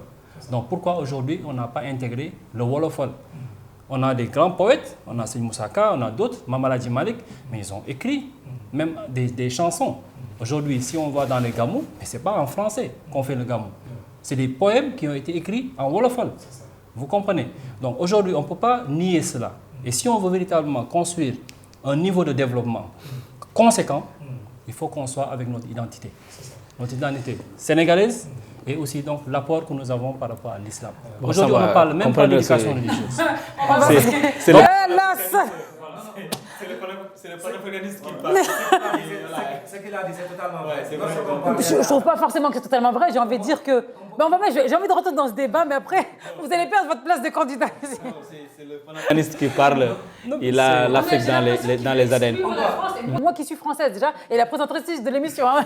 Donc j'ai envie de dire, on va rentrer sur un autre débat. Omar Mendy, question suivante. Donc, Samba Sylla, on sait que l'éducation et la santé, c'est des secteurs essentiels qui permettent aux collectivités territoriales de pouvoir bénéficier d'une autonomie locale. Qu'est-ce que vous avez réservé à la partie au secteur sanitaire dans le cadre de votre programme de développement local? Voilà. Au niveau de la santé, je souligne qu'au niveau de la commune de Warkokh, actuellement, il y a un seul poste de santé. et nous sommes presque 20 000 habitants. Donc c'est difficile. Il y a des travaux qui sont faits dans différentes localités, chez moi à Kilawarkor. Alors, Samba Sylla, au-delà de l'éducation, qu'est-ce que vous comptez faire dans les 5 prochaines années, surtout en ce qui concerne le secteur de la santé? Merci M. Mendy. Dans le secteur de la santé, dans la commune de Warkor, il y a actuellement près de 20 000 habitants et nous ne comptons qu'un seul poste de santé. Donc vous conviendrez avec moi que la couverture maladie universelle dont on parle dans le Sénégal émergent ne peut pas être assurée à ce niveau. Il y a également des initiatives qui sont prises un peu partout dans les localités. Chez moi, à Kilawarkor, un dispensaire est construit en 2015. Ça réduit un peu les difficultés. À Dundodi, il y en a des initiatives à Nguit et ailleurs, à Gorée et dans les autres localités des cases de santé. Donc notre mission principale, c'est de relever le plateau médical, non seulement du poste de santé de Warkor, du dispensaire de Kille et les autres localités, mais essayer de travailler pour construire au moins un ou d'autres postes de santé dans la localité pour permettre aux populations de pouvoir se soigner correctement. Aujourd'hui, les personnes de santé, ça pose problème parce que nous n'avons pas assez d'infirmiers d'État et des sages-femmes pour assister les populations. Nous allons travailler en étroite collaboration avec l'infirmier d'État, avec le médecin-chef du département pour pouvoir disposer d'un personnel de santé de qualité afin de les accompagner pour que les populations puissent se soigner convenablement. C'est donc dans ce sens-là qu'on veut travailler. Mais avec la coopération, nous allons doter de ces structures de santé, de ces 5 dont je viens de citer tout à l'heure, d'un matériel médical de haut niveau afin que les populations puissent obtenir les soins idoines. Alors on a parlé d'éducation, nous avons parlé de santé, donc dans le programme de M. Sylla. Concernant les femmes, y a-t-il un programme que vous proposerez? Oui, concernant les femmes, je les loge dans la rubrique de l'entrepreneuriat des femmes et des jeunes. J'ai commencé à mettre en œuvre des initiatives. M. Mendy me parlait tout à l'heure des actions. Moi, je suis dans l'action. J'ai dit aux populations de la commune de Warkor de m'évaluer sur 2 éléments. Le premier élément, c'est mon programme, de voir mon programme, qu'est-ce qu'il y a là-dedans. Le deuxième élément, c'est de voir qu'est-ce que je pose comme acte, qu'est-ce que j'avais fait, qu'est-ce que je leur promets de faire. Ces 2 éléments-là, qu'on me donne une note. Qu'avez-vous fait pour les femmes déjà alors? Voilà. Pour les femmes déjà de Kille, dans l'association dont je suis membre, actuellement je coordonne un projet qui forme 145 femmes. Chaque fin du mois, il y a des revenus qui sont partagés. Donc le mois passé, le mois d'octobre, on a partagé 525 000 francs. Le mois de novembre qui vient de terminer, on a partagé 720 000 francs. En plus de ça, on fait un transfert de compétences aux femmes. En plus de cela, à Kilawarkor, je suis sorti de mes propres poches, j'ai financé des femmes de Naré, une autre localité de la commune de Warkor. Hier même, j'ai financé dans quelle activité? Dans la production de savon et d'eau de javel. Très bien. Parce que j'ai constaté que dans la commune, on achète du savon, on achète d'eau de javel et d'autres produits. Et j'ai travaillé avec un formateur. Elle est une femme, elle est venue, elle me forme les dames, j'ai fait un constat. J'ai pris un échantillon de 1120 ménages dans la commune et j'ai multiplié par 1000 francs. Pourquoi 1000 francs? Parce que chaque ménage minimum, même à Dakar, chaque ménage minimum consomme 4 savons par mois, minimum. Un savon par semaine. J'en ai parlé avec une dame, elle m'a dit qu'on peut avoir plus. 4 savons par mois, 250 par savon, c'est 1000 francs par mois. Si je multiplie avec 1120 ménages minimum, ça fait 14 millions et quelques par an. Donc l'eau de javel, au moins, c'est 400 francs le bidon. Les deux, c'est 800 francs par mois. Si on cumule ces deux sur le plan de l'hygiène, on consomme presque 24 millions pour la commune. Et moi, j'ai décidé de travailler avec les femmes, de leur acheter de la matière première, le matériel. Les femmes produisent du savon, de l'eau de javel. Et ces montants-là qui partaient dans d'autres mains restent dans les ménages. Au-delà de la transformation et du commerce, parce qu'on sait que les femmes évoluent également dans ce secteur, est-ce qu'il est prévu dans votre projet de développement un marché hebdomadaire où elles devront écouler rapidement leurs produits? On avait un marché hebdomadaire, c'est un jour de samedi au niveau de la commune de Warkor, mais dans les autres localités, il y avait d'autres marchés hebdomadaires concurrents pour les mêmes jours, et ce marché-là est tombé en déclin. Mais nous, dans la production qu'on pousse les femmes et les jeunes à faire. Maintenant, on va s'organiser autour de nous, autour des villages là. Chaque village fait un produit différent de l'autre village. On les regroupe à travers des foires, à travers des marchés. Et cela pour pousser, par exemple, ces marches hebdomadaires-là. Est-ce que ça va vraiment fonctionner? Vous savez, c'est dur d'imposer une règle que chaque village fasse un produit. C'est pas tout le monde qui va suivre. Bon, si je parle que chaque village fasse un produit, on fait l'identification des besoins de chaque village. J'ai parlé de savon, j'ai parlé de l'eau de javel. Il y a des localités dans lesquelles on va mettre en place des fermes avicoles. Parce que la viande actuellement, au niveau du département de Linguère, auparavant, on disait que la viande était accessible, le lait était accessible. Aujourd'hui, ce n'est pas le cas. Ce n'est pas le cas. On favorise maintenant l'implantation des fermes avicoles. Et maintenant, des jeunes et des femmes vont travailler dans ça et vont proposer à l'autre partie de la population de pouvoir disposer de ces poulets-là, poulets de chair. Ça permettra, parce qu'au niveau mondial, la consommation de chaque personne en viande, c'est quelque chose qui est recommandé, mais avec les niveaux d'aujourd'hui, on ne peut pas le permettre. Mais avec ces fermes avicoles subventionnées, accompagnées, toute la population peut en disposer en quantité et en qualité.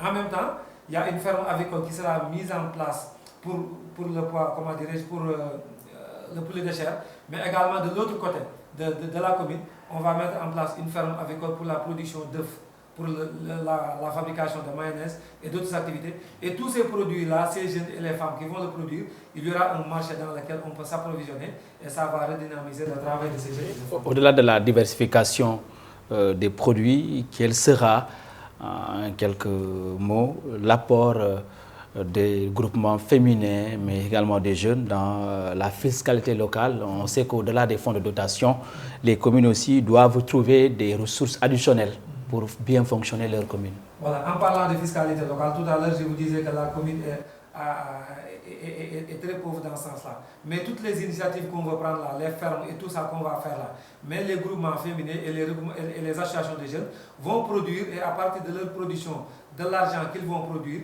vont contribuer au développement de la commune dans le cadre du paiement de la fiscalité. J'ai oublié tout à l'heure de vous parler de la pisciculture.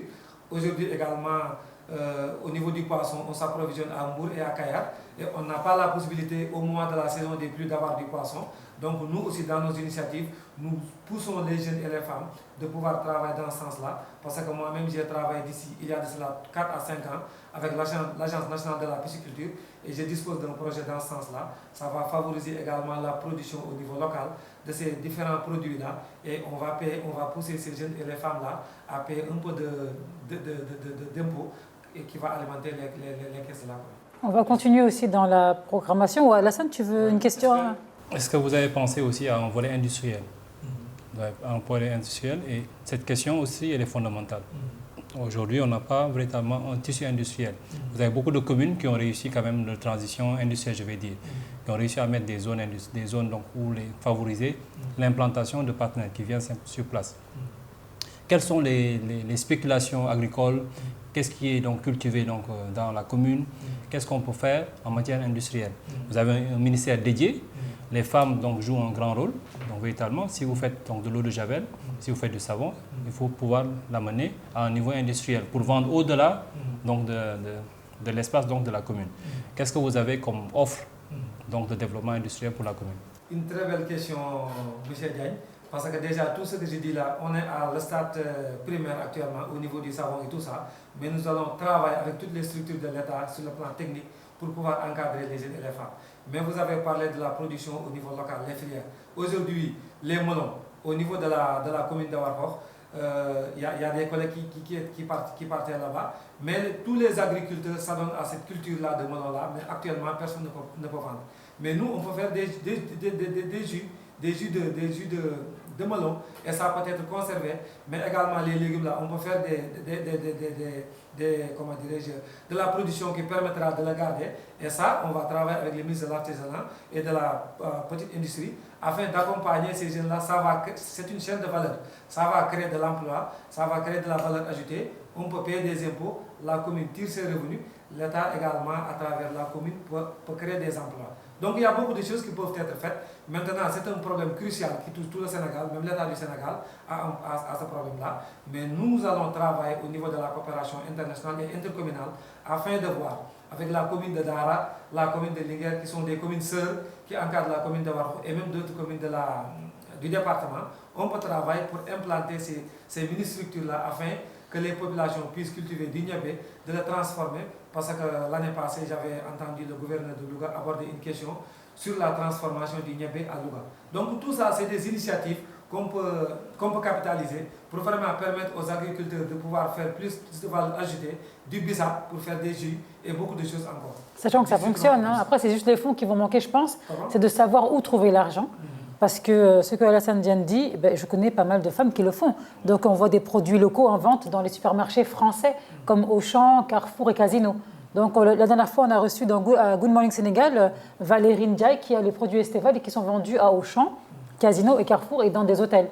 Donc c'est pour vous dire qu'effectivement c'est une question très intéressante et qui peut ensuite développer l'économie et surtout aider les femmes. Parce que comme il a dit tout à l'heure aussi Mendy, ce sont les femmes qui sont à la base du commerce au Sénégal. Et ça, ça nous permet même d'aborder peut-être la toute dernière question au regard de... Avant, derrière Oui, là, pour cette partie, que, voilà, si on voit avec ce projet, il est ambitieux, vous avez quasiment touché beaucoup de secteurs. Maintenant, à la somme des questions posées, comment comptez-vous rendre votre commune plus attractive? Bon, comment rendre la commune? Comment vendre la commune? Je vous parlais tout à l'heure que mon premier point, c'est le point sur la transparence. Et je compte déjà créer un site internet pour la commune parce qu'actuellement, beaucoup de mes compatriotes ne comprennent pas ce qui se passe dans la commune. Et sur le plan national et international, je veux que toute l'intellectuel et tous les émigrés et toute la population de la commune de Warkokh puissent savoir ce qui se fait, puissent contribuer de loin ou de près de ce qui se fait. C'est la raison pour laquelle je propose la création d'un site internet dénommé www.samacommune.sn. Ça, c'est une proposition. Comme je l'ai dit tout à l'heure, je vais essayer de travailler avec les conseils qui seront élus dès le 23 janvier 2022 et les autres populations de la commune afin de voir si ce nom-là leur convient, on va le maintenir. S'ils souhaitent changer ce nom, on va le changer. Et à partir de ce moment, à travers cette plateforme virtuelle, la commune peut être, être vue au niveau national et international. Les projets, tout ce que je viens d'énumérer, on peut le mettre et les partenaires qui sont au niveau national et international puissent en acquérir, échanger avec nous et les projets ficelés. Festival, journée culturelle, assise de la commune.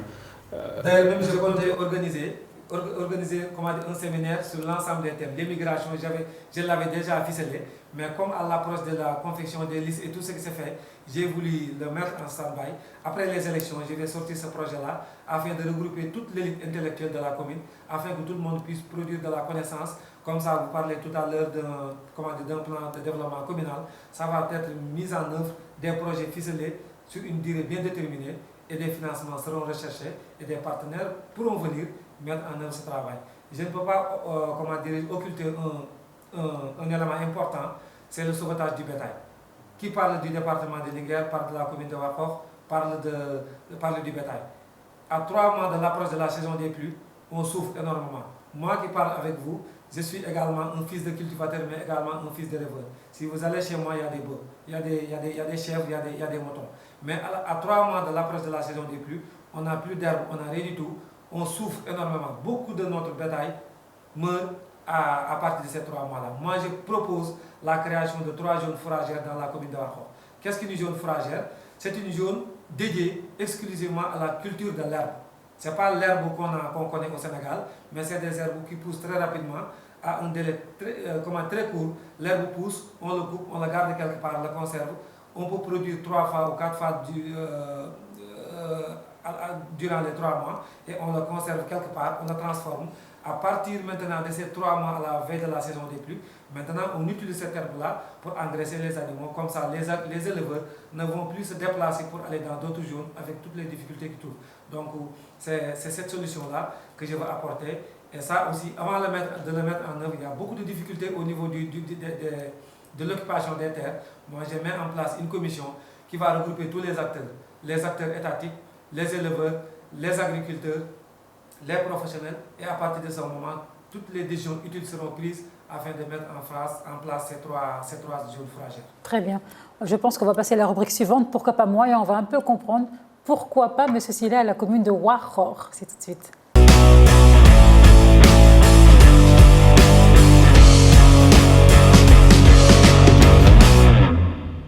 Alors, M. Sylla, Sachez que la rubrique « Pourquoi pas moi ?»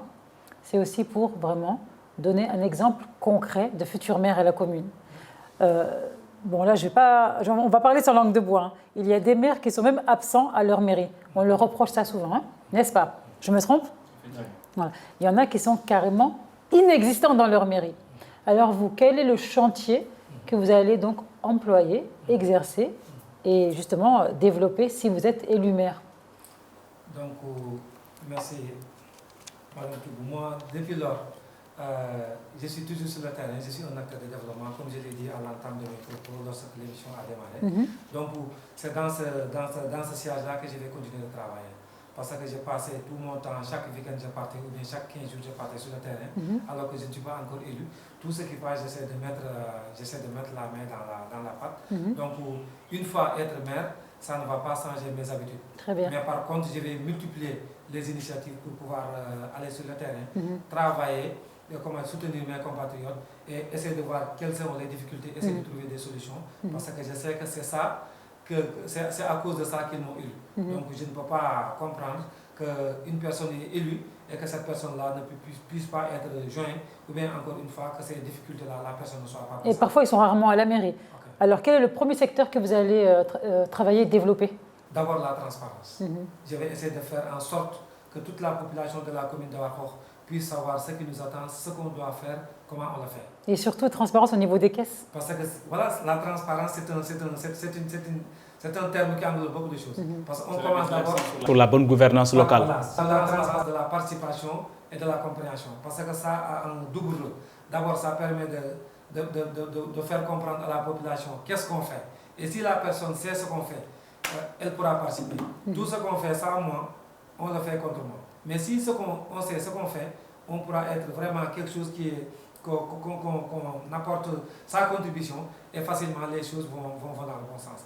Et il a parlé tout à l'heure de transparence dans les caisses. Si la transparence est faite au niveau de la collecte, au niveau de la mise en œuvre, mais on rencontre, les populations vont contribuer, vont poser des questions, mais on va prendre cette contribution-là lors même de l'élaboration du budget et tout ce qui doit être fait, mais la population doit donner son avis, et ces avis-là pourront être très positifs dans ce qu'on fait. Parce que les conseils-là peuvent oublier certains secteurs, peuvent ne pas parler de certains secteurs. Mais les populations qui vivent ces problèmes-là, aujourd'hui au niveau de Lumbi, il y a des difficultés, c'est un village qui est dans la commune de Warkokh très éloigné. La population souffre des difficultés d'accès à l'eau, mais ces populations, à travers ce site internet-là, peuvent dire ce qu'elles vivent. Et à partir de ce moment, avec ce que rapportent les conseils et les visites que nous faisons sur le terrain, ça pourra nous permettre de rassembler tout ça et de trouver des solutions à ces difficultés. Est-ce que vous irez jusqu'à renoncer à vos honoraires de maire? Si c'est nécessaire, je le ferai. Les honoraires de maire, c'est quoi? C'est pas 300 000 ou 400 000, non? Ça dépend des communes. Je suis désolée. Donc déjà, j'ai envie de dire, c'est même pas mon loyer. C'est une garantie pendant 5 ans. Chaque mois, 300 000 ou 400 000 pendant 5 ans. Mais qu'est-ce que vous allez faire avec 400 000? Donc, qui peut donc faire aider à une levée de fonds. Comme vous parlez tout de suite donc, des problèmes d'eau, si vous mettez votre salaire en garantie pendant 5 ans, vous avez l'assurance de régler le problème. Non mais soyons sérieux. Non mais s'il vous plaît. Non, monsieur Silla, ne répondez même pas à ça. Non, monsieur Silla, doucement, ouais. Ne rentrez même pas dedans. 400 000 francs, c'est quoi? Mais ça aide qui? Vous êtes prêt à être au service de votre commune. Ça veut dire que vous avez travaillé gracieusement jusqu'à aujourd'hui. C'est une question. Ça veut dire que vous êtes pratiquement 400 000 francs, tu fais quoi avec 400 000 maire. Pratiquement. Donc ça veut dire que ce que vous avez fait, vous êtes substitué pratiquement au rôle du maire. Donc vous avez fait gracieusement. Donc ça veut dire que si aujourd'hui vous êtes maire, vous devez être en mesure de renoncer à vos honoraires de maire. C'est pas une obligation. Parce que tout travail mérite salaire. Tout travail mérite salaire, mais je vous dis que si nécessaire. Parce que si aujourd'hui je vois que je le fais aujourd'hui, alors que je ne suis pas maire, je n'ai aucune fonction. Mais si je vois des difficultés, si j'ai quelque chose, je le mets. Si je vois demain que mon salaire, j'ai quelque chose que je peux régler, alors que la mairie n'a pas la possibilité de le faire, mais je le ferai. Mais ce n'est pas une obligation. J'ai dit si, c'est pourquoi j'utilise l'expression si nécessaire. Parce que comme je disais tout à l'heure, tout travail mérite salaire. Et je ne vais pas dire que pour avoir l'électorat de ma commune, je ne vais pas dire que non, je ne vais pas prendre mon salaire ou mes quoi. Parce que le salaire, ce n'est rien du tout. C'est l'engagement qui importe pour moi. Merci. C'est l'engagement. Merci. Si aujourd'hui, toutes les difficultés dont je souffre aujourd'hui et tous les investissements que je suis en train de faire pour venir au niveau de la mairie, si c'était seulement pour l'argent, je pourrais être un simple conseil ou aller quelque part. Consultant et gagner des 2 millions par mois, 3 millions. Je suis en train de voir que si je ne suis pas au niveau des niveaux de prise de décision, il y a beaucoup de choses que je ne peux pas faire. Et ceux qui me suivent savent très bien que je suis en train de poser beaucoup d'actions avec d'autres acteurs dans la commune. Mais aller au niveau de la commune, ce n'est pas une question d'argent. Mais c'est une question d'engagement, une question de pouvoir apporter plus. Mais le salaire du maire, ce n'est rien du tout. Miaou. Maintenant, on va prendre ça pour le il faut qu'on le sache. On dirait que c'est le salaire du président de l'Assemblée nationale. Ma prochaine question, vous avez abordé ma prochaine question. Et de bonne gouvernance locale, n'est-ce pas? Donc ça veut dire qu'aujourd'hui, parce que tous les problèmes qu'on a par exemple dans beaucoup de mairies, c'est l'attitude du maire en tant que tel, c'est-à-dire qu'il utilise sa position pour véritablement s'enrichir. L'autre niveau, c'est le coût de fonctionnement carrément du cabinet du maire. C'est-à-dire que le cabinet du maire coûte très cher. Et ça, c'est quelque chose qui n'est pas concevable. Ça veut dire qu'on ne peut pas avoir le budget d'une mairie qui est par exemple de 500 millions. Et on dit que le budget du cabinet du maire, c'est pratiquement un tiers ou un cinquième. Vous comprenez? Donc c'est pour ça que si vous voulez poser des actes concrets de bonne gouvernance, ça doit commencer par vous. Ça veut dire que vous l'avez dit dans votre propos. Vous avez des compétences larges, vous avez la possibilité sur une semaine de vous faire payer une consultance, n'est-ce pas? Donc ça veut dire que rien ne s'oppose à ce que vous puissiez mettre cela. Nous sommes acteurs de développement, c'est pour ça qu'on pose. C'est-à-dire que si aujourd'hui on est au service de la nation, comme le disait Kennedy, ça veut dire que je dois être prêt à me sacrifier pour ma nation. Si vous voulez véritablement donner l'exemple, mais sacrifiez-vous pour votre commune. Je pense que ce que je suis en train de faire, c'est un sacrifice de ton salaire. J'ai dit que ce que je suis en train de faire, c'est un sacrifice de plus de ce que je faisais depuis des années. C'est la raison pour laquelle je me suis dit il faut que je m'engage pour travailler avec toute l'élite intellectuelle de la commune pour relever les défis que souffre ma commune. Mais je répète que tout travail mérite salaire. Maintenant, le salaire, dès qu'on l'a, on peut le prendre, on peut l'offrir, on peut le donner à qui que ce soit. Mais je disais que tout ce qu'on doit faire, nous le ferons, Inch'Allah, au niveau de la commune pour améliorer les conditions de travail des populations. Maintenant, le fait de vouloir engager, de dire que moi je ne vais pas prendre un salaire pour quoi que ce soit, je ne le fais pas pour propagande. Parce que le salaire d'un maire, ce n'est rien du tout. Le maire est sollicité sur beaucoup de choses. Mais ce que je vais faire, comme je vous ai dit tout à l'heure, si c'est nécessaire, je le ferai. Mais ce n'est pas quelque chose qui est obligatoire. Il faudrait aussi que les gens sachent cela. Je ne suis pas de ces jeunes qui disent que voilà, j'ai fait ceci parce que pour vouloir récolter l'électorat de Est-ce que vous n'êtes pas en train de vendre un rêve? Un rêve. Vous pouvez le penser ainsi, mais ce que j'ai dit... À propos de quoi? En disant que je ne donne pas le salaire? Que je ne... Oui, avec ce programme ambitieux. Ah, le programme. Vous avez parlé de programme ambitieux, donc je ne pense pas qu'on puisse parler de rêve. Mais dans toute vision... Et la question est légitime, parce qu'il y a beaucoup de candidats qui nous vendent du rêve. Hein. On nous promet et puis après on ne voit rien. Oui, moi je dis que je suis un candidat qui vous donne un programme et je vous demande, après avoir évalué mon programme, le contenu, évaluer mes actes. Mes actes, c'est le passé, le présent et le futur. Qu'est-ce qui vous différencie, vous et les autres candidats? Ce qui me différencie, je suis un homme de terrain. Je suis quelqu'un très proche de la population. Je suis un acteur de développement. 3 éléments qui me différencient des autres. Et je suis toujours à la base. Ça, c'est quelque chose qui me différencie de beaucoup de personnes. Quels sont les adversaires qui sont en face de vous et comment vous pensez pouvoir donc tous les terrasser? Donc, les adversaires dans la compétition... Il faut le souligner. Le maire actuel. Le maire actuel déjà, j'ai envie de dire. Il a quitté Beno Bokayakar pour aller au niveau de l'opposition. Les compatriotes avec lesquels vous parlez d'adversaires, moi je dis des compatriotes, parce qu'ils sont tous des jeunes qui ont un projet pour notre commune. Et je considère que, comme moi, eux aussi, ils souhaitent développer la commune. Mais je considère que mon projet est plus ambitieux que les leurs. Raison pour laquelle je propose ce que je dis et je dis qu'à la population, il faut évaluer... Est-ce que quelque part vous n'êtes pas prétentieux? Comment? Mais dans la vie, si tu n'es pas prétentieux, ça ne vaut pas la peine de vivre. Moi, je dirais ambitieux. Il faut être ambitieux, et prétentieux, sûr de lui. rêver pour arriver à ton but. Si tu dis qu'aujourd'hui je suis là, je ne bouge pas, tu n'iras jamais. Mais il faut avoir un rêve très loin, une vision, comment dirais-je, mettre en place des idées, travailler avec une équipe et maintenant chercher. À chaque fois, on me dit est-ce que la commune a les moyens, mais ce n'est pas les moyens. Il y a des personnes qui disposent d'une enveloppe très développée, mais ils ne peuvent pas développer leur localité. Ce qui est important, c'est de mettre en place des projets documentés et aller chercher de l'argent et le mettre en œuvre. Vous dites de prétentieux dans la mesure où vous étiez engagé dans un parti politique qui s'appelle APR, dirigé par le président Macky Sall. Si le chef de l'État et président de la coalition présidentielle Benno Bokk Yakaar ne vous a pas fait confiance, pourquoi vous n'avez pas suivi la ligne directrice de la coalition? Voilà, je fais partie de l'APR, j'ai beaucoup travaillé avec eux et j'ai même beaucoup travaillé durant des années depuis 2012. Mais ces élections, vous avez dit que le président ne vous a pas fait confiance, mais ce sont je cherche la confiance des populations et non pas la confiance du président. Parce que ce sont les populations avec lesquelles je travaille que je cherche leur confiance.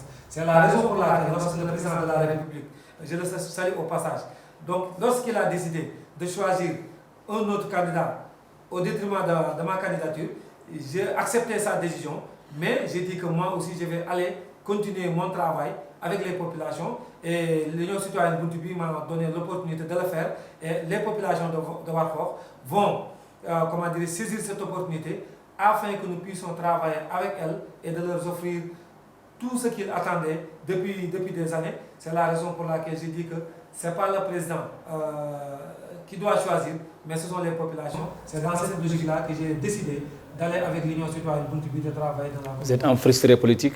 Un frustré, c'est un mot un peu dur, parce que je ne vois pas quelque chose qui doit me frustrer, mais je travaille, j'ai une conviction. Le choix du président. Voilà, le choix du président, c'est un choix, et dans la vie, qui choisit, laisse certains d'abord, et c'est la raison pour laquelle j'ai une conviction, et je considère que j'ai un projet qui pourra développer la commune de Warkokh, et c'est dans ce sens-là, et dans cette logique-là, que j'ai décidé avec ceux qui travaillent avec moi, ceux qui ont confiance avec moi, on fonce avec l'Union citoyenne Buntubi. Et peut-être après le 23 janvier 2022, on saura que j'avais raison de ne pas suivre la décision. De le transhumer? Comment? Transhumer. De le retourner? Comment? Je suis un candidat. Je suis un candidat. Vous n'êtes plus membre de l'APR quand même. Vous avez quitté la coalition et le président est clair là-dessus lors de son discours à Kaffrine. Qu'est-ce qu'il avait dit? Il avait dit je n'autoriserai aucune liste parallèle. Okay. Et si un membre de l'APR ou de la coalition Benno Bokk Yakaar décide d'aller seul, qu'il chasse qu'il a perdu ses privilèges étatiques. Donc si je me rappelle, le discours de Kaffrine, c'est des mois. Et le président de la République, lorsque les listes sont sorties, je pense l'avoir entendu dire que j'ai parrainé des listes. Ouais. Quelques, comme Kolda et Bignona. Il y a au moins 2 listes parrainées. Et je pense qu'aujourd'hui, la liste dirigée par Samba Sylla est parrainée par l'Union citoyenne Buntubi. Ce n'est pas la seule liste qui est une liste parallèle au niveau de la commune de Warkokh et dans les autres localités. À ma connaissance, il n'y a aucun document qui notifie que Samba Sylla est exclu de l'APR ou bien de Benno Bokk Yakaar, parce qu'il y a d'autres candidats. Donc aujourd'hui, je vous dis que moi j'ai une conviction. Lorsque la décision est tombée qu'une autre personne est choisie à la tête de Benno Bokk Yakaar au niveau de la commune de Warkokh, j'ai pris l'initiative en parlant avec la population, en leur demandant de m'écouter, je vais prendre la parole. J'ai pris la parole et je leur dis que je vais continuer le combat avec vous. Et aujourd'hui, je remercie Dieu et je remercie l'Union citoyenne Buntubi d'avoir eu confiance en moi. Et le 23 janvier 2022, je pense que le bon Dieu nous aidera avec les populations de montrer à travers la face du monde que nous avions raison de ne pas suivre cette décision-là. Et selon vous, donc M. Samba Sylla est élu maire de sa commune, on lui souhaite. Alors qu'est-ce qui va vous empêcher réellement de mener à bien votre rôle de maire, si vous êtes élu? Je ne pense pas que quelque chose puisse... Il y a forcément des obstacles. Oui, il y a des obstacles, mais je ne pense pas qu'il y a... Dans toute la vie, il y a des obstacles. Mais je pense que tout obstacle, on doit essayer de continuer cet obstacle-là. Parce que si je prends l'exemple de l'État... Même pas l'obstacle financier?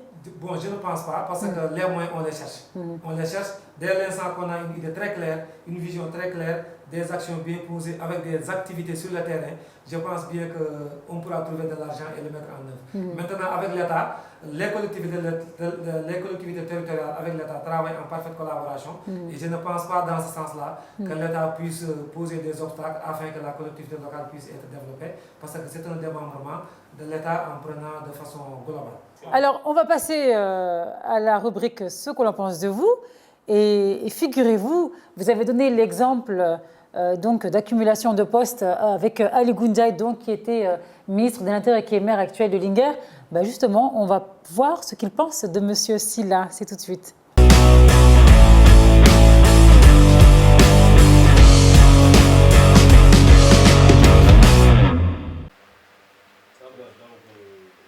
Merci d'être venu.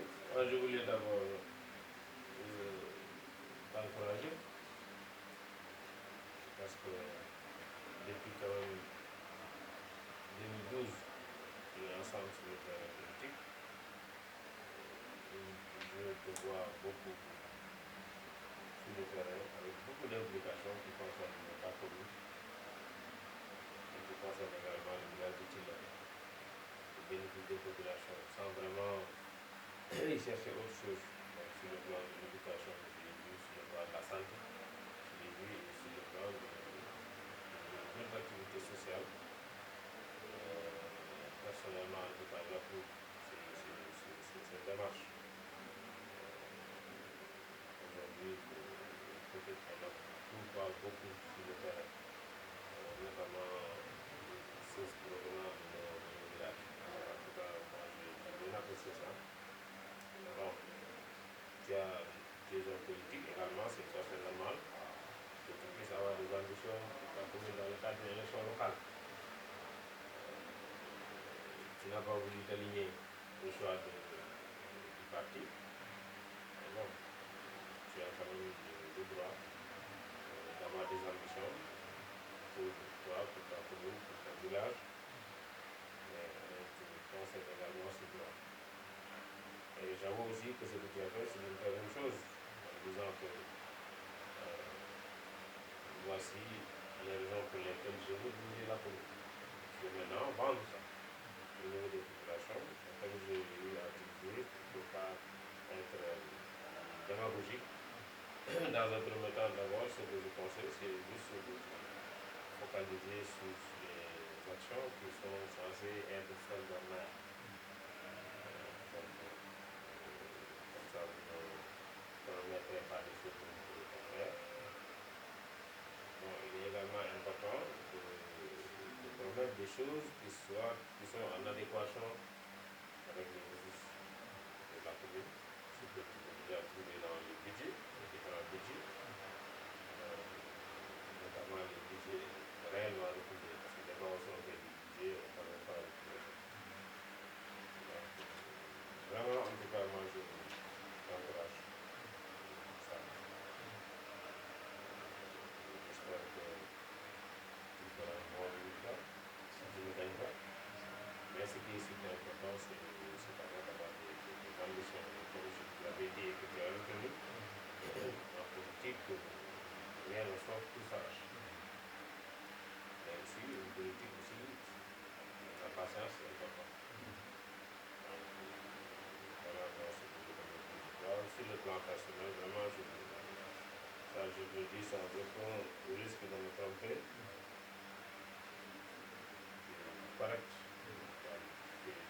Vraiment, moi, à ce niveau, je n'ai rien à faire pour dire. Je sais que tu aimes des challenges, tu aimes relever des défis. J'ai le sentiment aussi que tu me suis beaucoup parce qu'à chaque fois, tu me dis, moi-même, je me dis,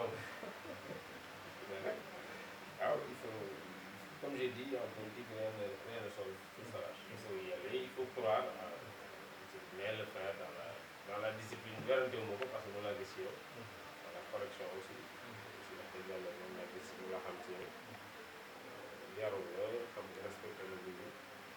Donc, il faut aller rencontrer les gens, et puis voilà, expliquer le link, vous voulez. Vous me dites, c'est bien, vous me dites, aussi, il y a yam bi wani DM ci benn moi-même j'ai démarré en 2009 pensais que j'allais passer en lumineux. Mais après, je me suis repris au courant. Voilà, on va le penser comment le donner, vraiment le témoignage. Wax dëgg yàlla xale bu am yaakaar nga ndax doxal li gis ci yow pour ton village, pour ta commune, pour le département.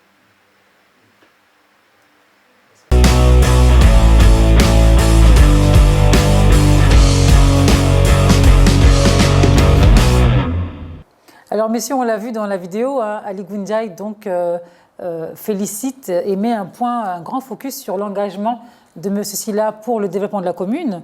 Et concrètement, personnellement, je pense qu'il a donné sa validation à votre candidature pour la ville de Warkhor. Qu'en pensez-vous? Oui, je pense que c'est un témoignage qui est important parce que c'est déjà un acteur au développement. Je pense qu'avant que le ministre Ali Ngoundiaye soit donc au niveau du gouvernement, il avait déjà donc un mouvement qui était très actif, qui est particulièrement financé, donc les femmes. Il est aussi un grand entrepreneur, donc tout le monde le sait. Et je pense que s'il a en face de lui donc quelqu'un qui lui ressemble, je vais dire, donc je pense que c'est tout à fait normal qu'il puisse le soutenir. Donc nonobstant tout ce qui est l'appartenance politique ou autre, mais je pense que quelqu'un qui est citoyen de sa localité, qui s'est investi, c'est normal d'avoir une caution morale d'une personnalité donc, comme le ministre Ali Ngoundiaye. C'est clair.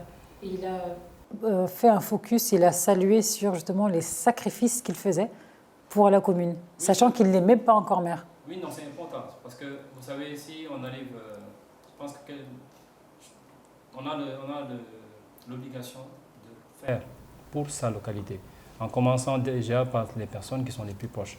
Et si on a la chance d'avoir fait une formation, d'être parmi les cadres de la commune, parce que vous êtes cadre de la commune, vous avez fait l'école, vous avez un niveau donc, de bac plus 5 et autres avec tout ce que vous avez comme background, vous revenez pour vous battre à côté donc, des populations. Ça veut dire que vous avez une grande générosité de cœur. Ça déjà c'est quelque chose qu'il faut saluer. Vous avez aussi donc beaucoup d'abnégation et beaucoup de détermination. Et vous avez quelqu'un qui peut aussi vous servir d'exemple, parce qu'il a aussi fait beaucoup. Et je pense qu'il a servi aussi l'État. Il a été une personne de confiance, je pense, du président de la République, et pas des moindres. Et je pense qu'aujourd'hui, vous avez l'opportunité d'apprendre beaucoup de lui, mais aussi de savoir quel est donc le niveau d'ambition que vous devez aussi avoir. Je pense que si vous avez, Inch'Allah, donc la station de maire, vous pouvez normalement aussi prétendre à la station de ministre.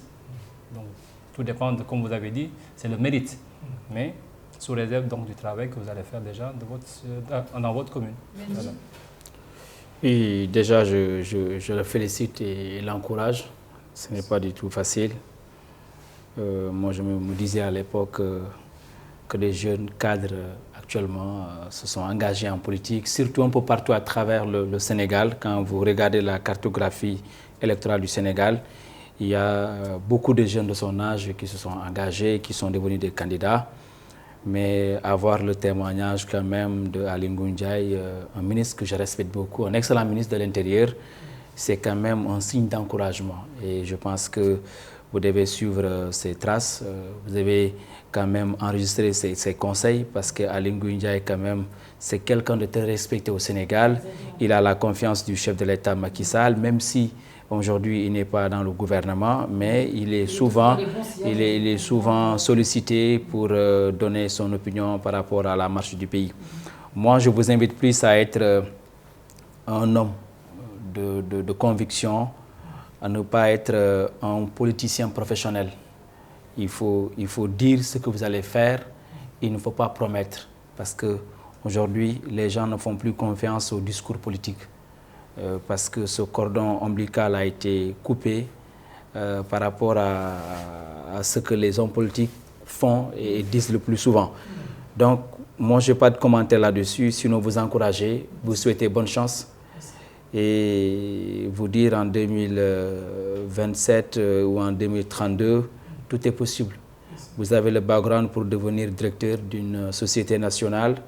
Vous avez la possibilité, peut-être au regard de votre disponibilité intellectuelle et votre capacité de discernement à être ministre, DG, président de la République. Il faut juste avoir la confiance de soi, le marketing de soi, mais en mettant en avant des outils de planification pouvant vous permettre d'aller de l'avant. En tout cas, vous avez mes encouragements. Bonne chance. J'espère que le 24 janvier prochain, j'aurai l'opportunité de vous appeler Monsieur le maire. Monsieur Sylla, avoir un ancien ministre de l'Intérieur et justement, comme on le disait, avec Mendy, très apprécié du président Macky Sall, c'est quand même un bon allié.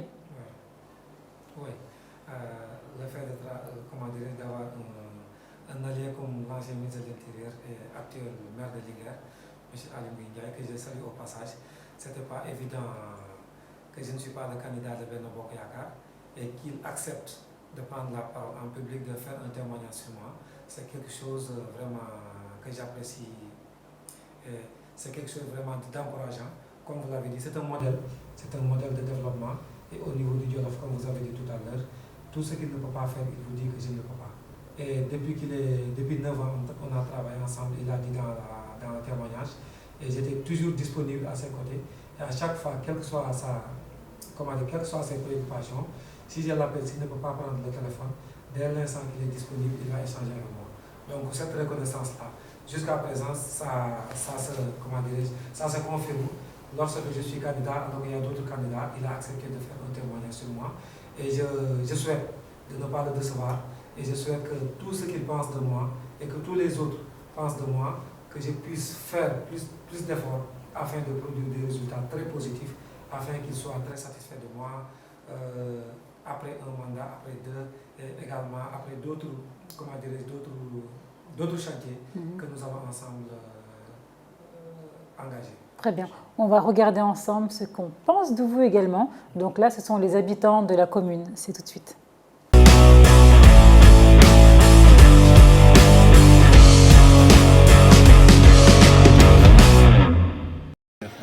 asalaamaaleykum mbokk yi maa ngi leen di nuyu ci turu kër gi yëpp nag di leen jox seen wàccuwaay di nuyu maam Samba Sylla mi di ko ñaanal yàlla di sàkku ci moom it ñaan maam Samba de xale bu baax la xale bu bëgg famille xale bu bëgg bokk ndax maam Samba mii moom juddoo ba léegi sol dàllam wii ci lu defar ci la rek moo tax moo ko ñor tëddut nelawut defut dara mi ngi daw rek di ñëw ci pour lu defar ci la kii bi dispensaire bi lañ fi njëkk a indi ñu naan dispensaire bi du mat dispensaire du mat dematul Linguère dematul Mbarkool léegi mu jógee ca loola dem indi fi seen kii bi gone yi jeeg gone yu ndaw yi kenn dematul fenn ku xëy ca ngay xëy bu ngoonee ca ngay gont bu ñëwee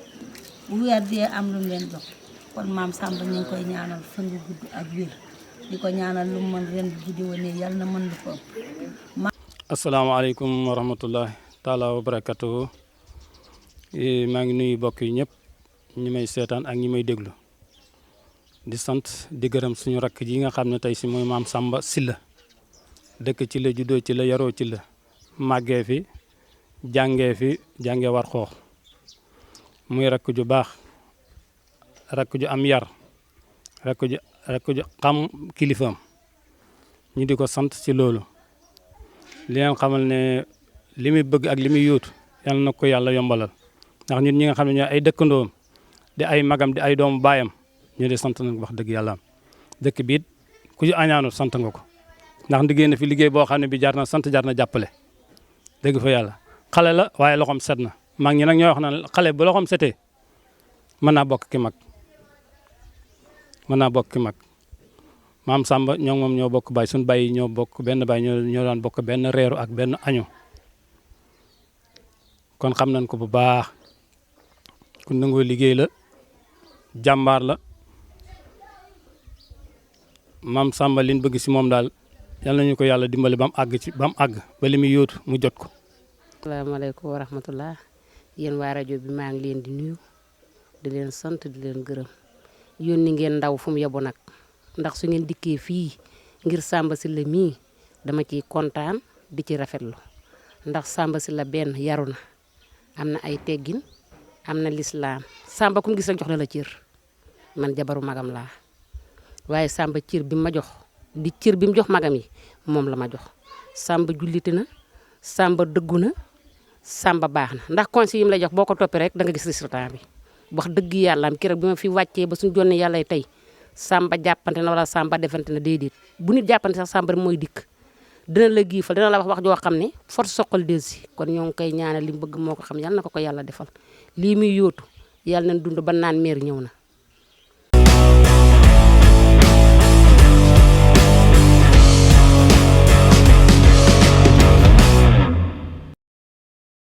Bon, monsieur Sylla, il me semblerait que les habitants de cette commune sont favorables à votre mandat. Je l'espère bien parce que j'ai toujours été au chevet des populations. Lorsque les populations souhaiteraient, comment dirais-je, ont des difficultés, je suis sur le terrain pour les accompagner. Donc, cette dame-là qui parle, Aïda Ngom, fait partie des 145 femmes dont aujourd'hui j'ai l'honneur d'accompagner dans le cadre d'un projet de l'association Diapo Ligue, dont je salue les membres, je le salue encore. Le projet-là accompagne 145 femmes, dont Aïda en fait partie, des femmes qui restaient sur place, qui ne faisaient rien du tout. Après la saison des pluies, il n'y avait plus rien à faire. Mais actuellement, ces femmes-là sont formées dans beaucoup de domaines. D'abord sur l'alphabétisation, développement personnel, et les techniques, et beaucoup de choses dans la couture, dans la teinture, et dans la production d'eau de javel, de savon. On leur prête de l'argent et on les accompagne pour que l'entrepreneuriat soit quelque chose que chaque femme puisse faire de façon individuelle et collective. Donc, c'est dans ce domaine-là qu'elle souhaite vraiment que ce qu'on est en train de faire au niveau de chez nous, à Kila, puisse être fait dans toute la commune de Warkhol et que toutes les autres femmes puissent en bénéficier.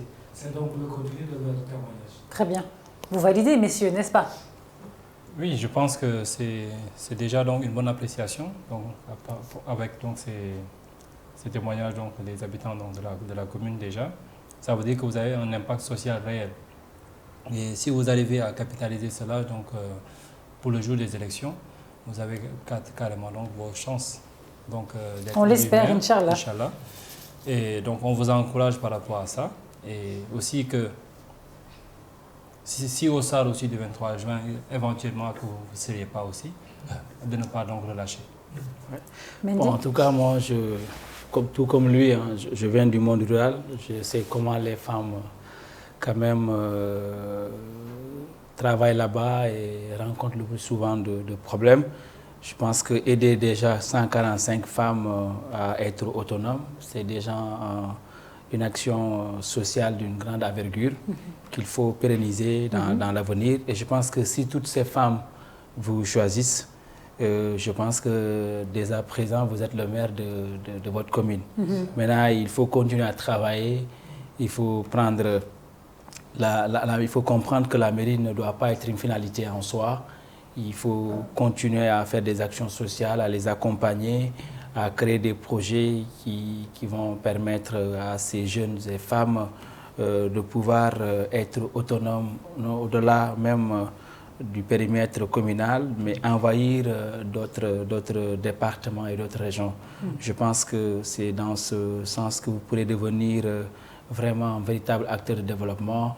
Et ne mettez pas en avant vos intérêts personnels, mettez en avant l'intérêt général, parce que la politique, c'est aussi cet art de pouvoir gérer et qui n'est pas donné à tout le monde. Donc, il faut que vous arriviez à un moment donné à vous effacer pour laisser les autres exister. Je pense qu'en le faisant, vous serez un vrai leader politique. Et c'est ce vraiment, je vous encourage, parce que les femmes du monde rural ont besoin du soutien. Moi, personnellement, ce que je pense de M. Sylla, je pense qu'il a vraiment toutes ses chances. Pourquoi? Pas par rapport au programme qu'il propose, parce que j'avais l'impression que vous étiez un petit peu sceptique, parce que c'est toujours les mêmes propositions qu'on nous fait, c'est toujours les mêmes rêves qu'on nous fait. Mais M. Sylla a un avantage à comparer avec les autres, je suis désolée, parce que je dis vraiment la vérité, à comparer les autres candidats, et qu'on a reçus même sur le plateau. Il est sincère et il est véridique, il est authentique. Pourquoi? Parce qu'il travaille depuis. Et donc, il a vraiment élaboré des associations, des structures, des travaux concrets et palpables. Donc ça, on ne peut pas l'enlever. Et il y a une phrase que j'aime. On a une directrice de campagne de M. Sylla sur le plateau. Il est mon favori du Sénégal, Ali. Je peux être qu'avec eux. Donc voilà. Donc blague à part, il a fait ses preuves. Il a fait ses preuves justement pour jouir de la commune de Warkhor. Hein, Warkhor. D'ailleurs, il m'a appris tout à l'heure la prononciation qui était pathétique avec mon accent français. Donc je pense qu'il a ses chances. Alors, nous sommes dans un milieu politique, n'est-ce pas, où tous les coups bas sont permis, où tous les coups bas sont là et au quotidien.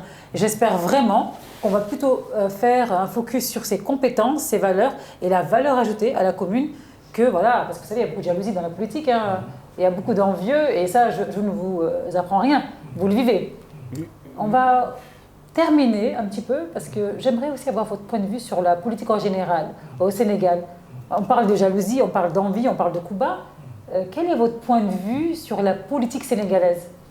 Bon, il y a beaucoup de choses qui doivent être améliorées parce que la politique, beaucoup de personnes le voient dans des dimensions diverses. Moi, je la vois autrement parce que certains voient la politique comme un champ d'enrichissement. Parce que beaucoup de jeunes aujourd'hui, si vous parlez de la politique, beaucoup ne croyaient pas à ma candidature. Jusqu'à aujourd'hui, là où je suis arrivé, c'est la conviction. Je vous ai dit tout où je suis passé, mais beaucoup de personnes ne me croyaient pas. Mais moi, je crois au-delà de tout ce qui m'attend. Parce que je sais qu'il y a la conviction, il y a quelques éléments de compétences. Avec l'équipe avec laquelle je travaille, je peux arriver à ce niveau-là. Maintenant, la politique au Sénégal, il faut qu'on l'améliore. Il ne faut pas faire la politique pour vraiment s'enrichir, pour pouvoir avoir quelque chose, mais il faut faire la politique pour développer les localités.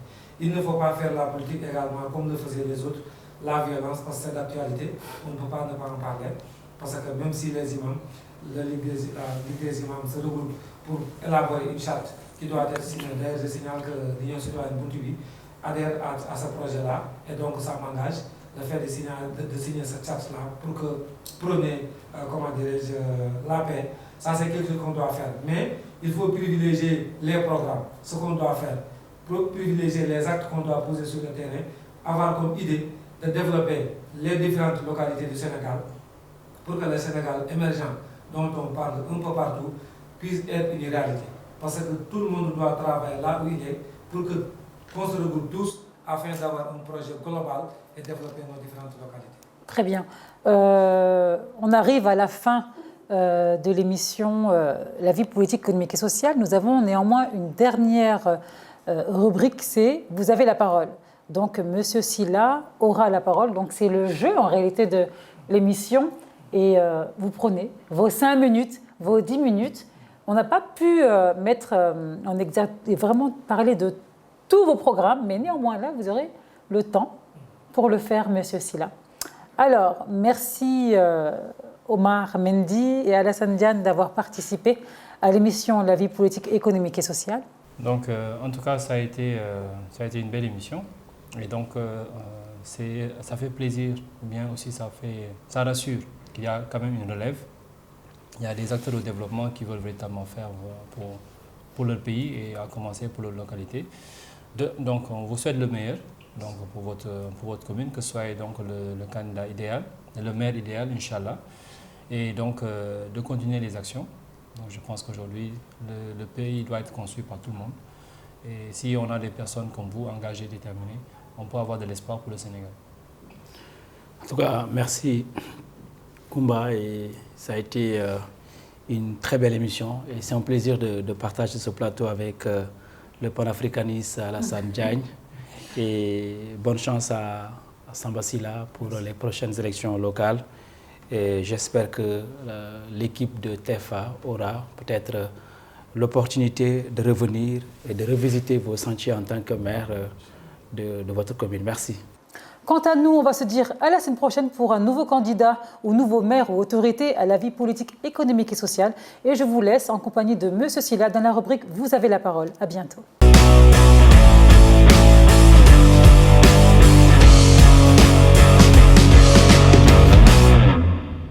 Voilà, comme je l'ai souligné, j'invite tous les autres candidats à travailler avec leur programme, à offrir leur programme aux populations et les souteneurs, que tout le monde puisse descendre sur le terrain, proposer les programmes les populations vont décider de ce qui va se faire. Comme ça, au soir du 23 janvier 2022, que le meilleur candidat de la population de Warkhokh soit choisi. Et je considère que c'est moi.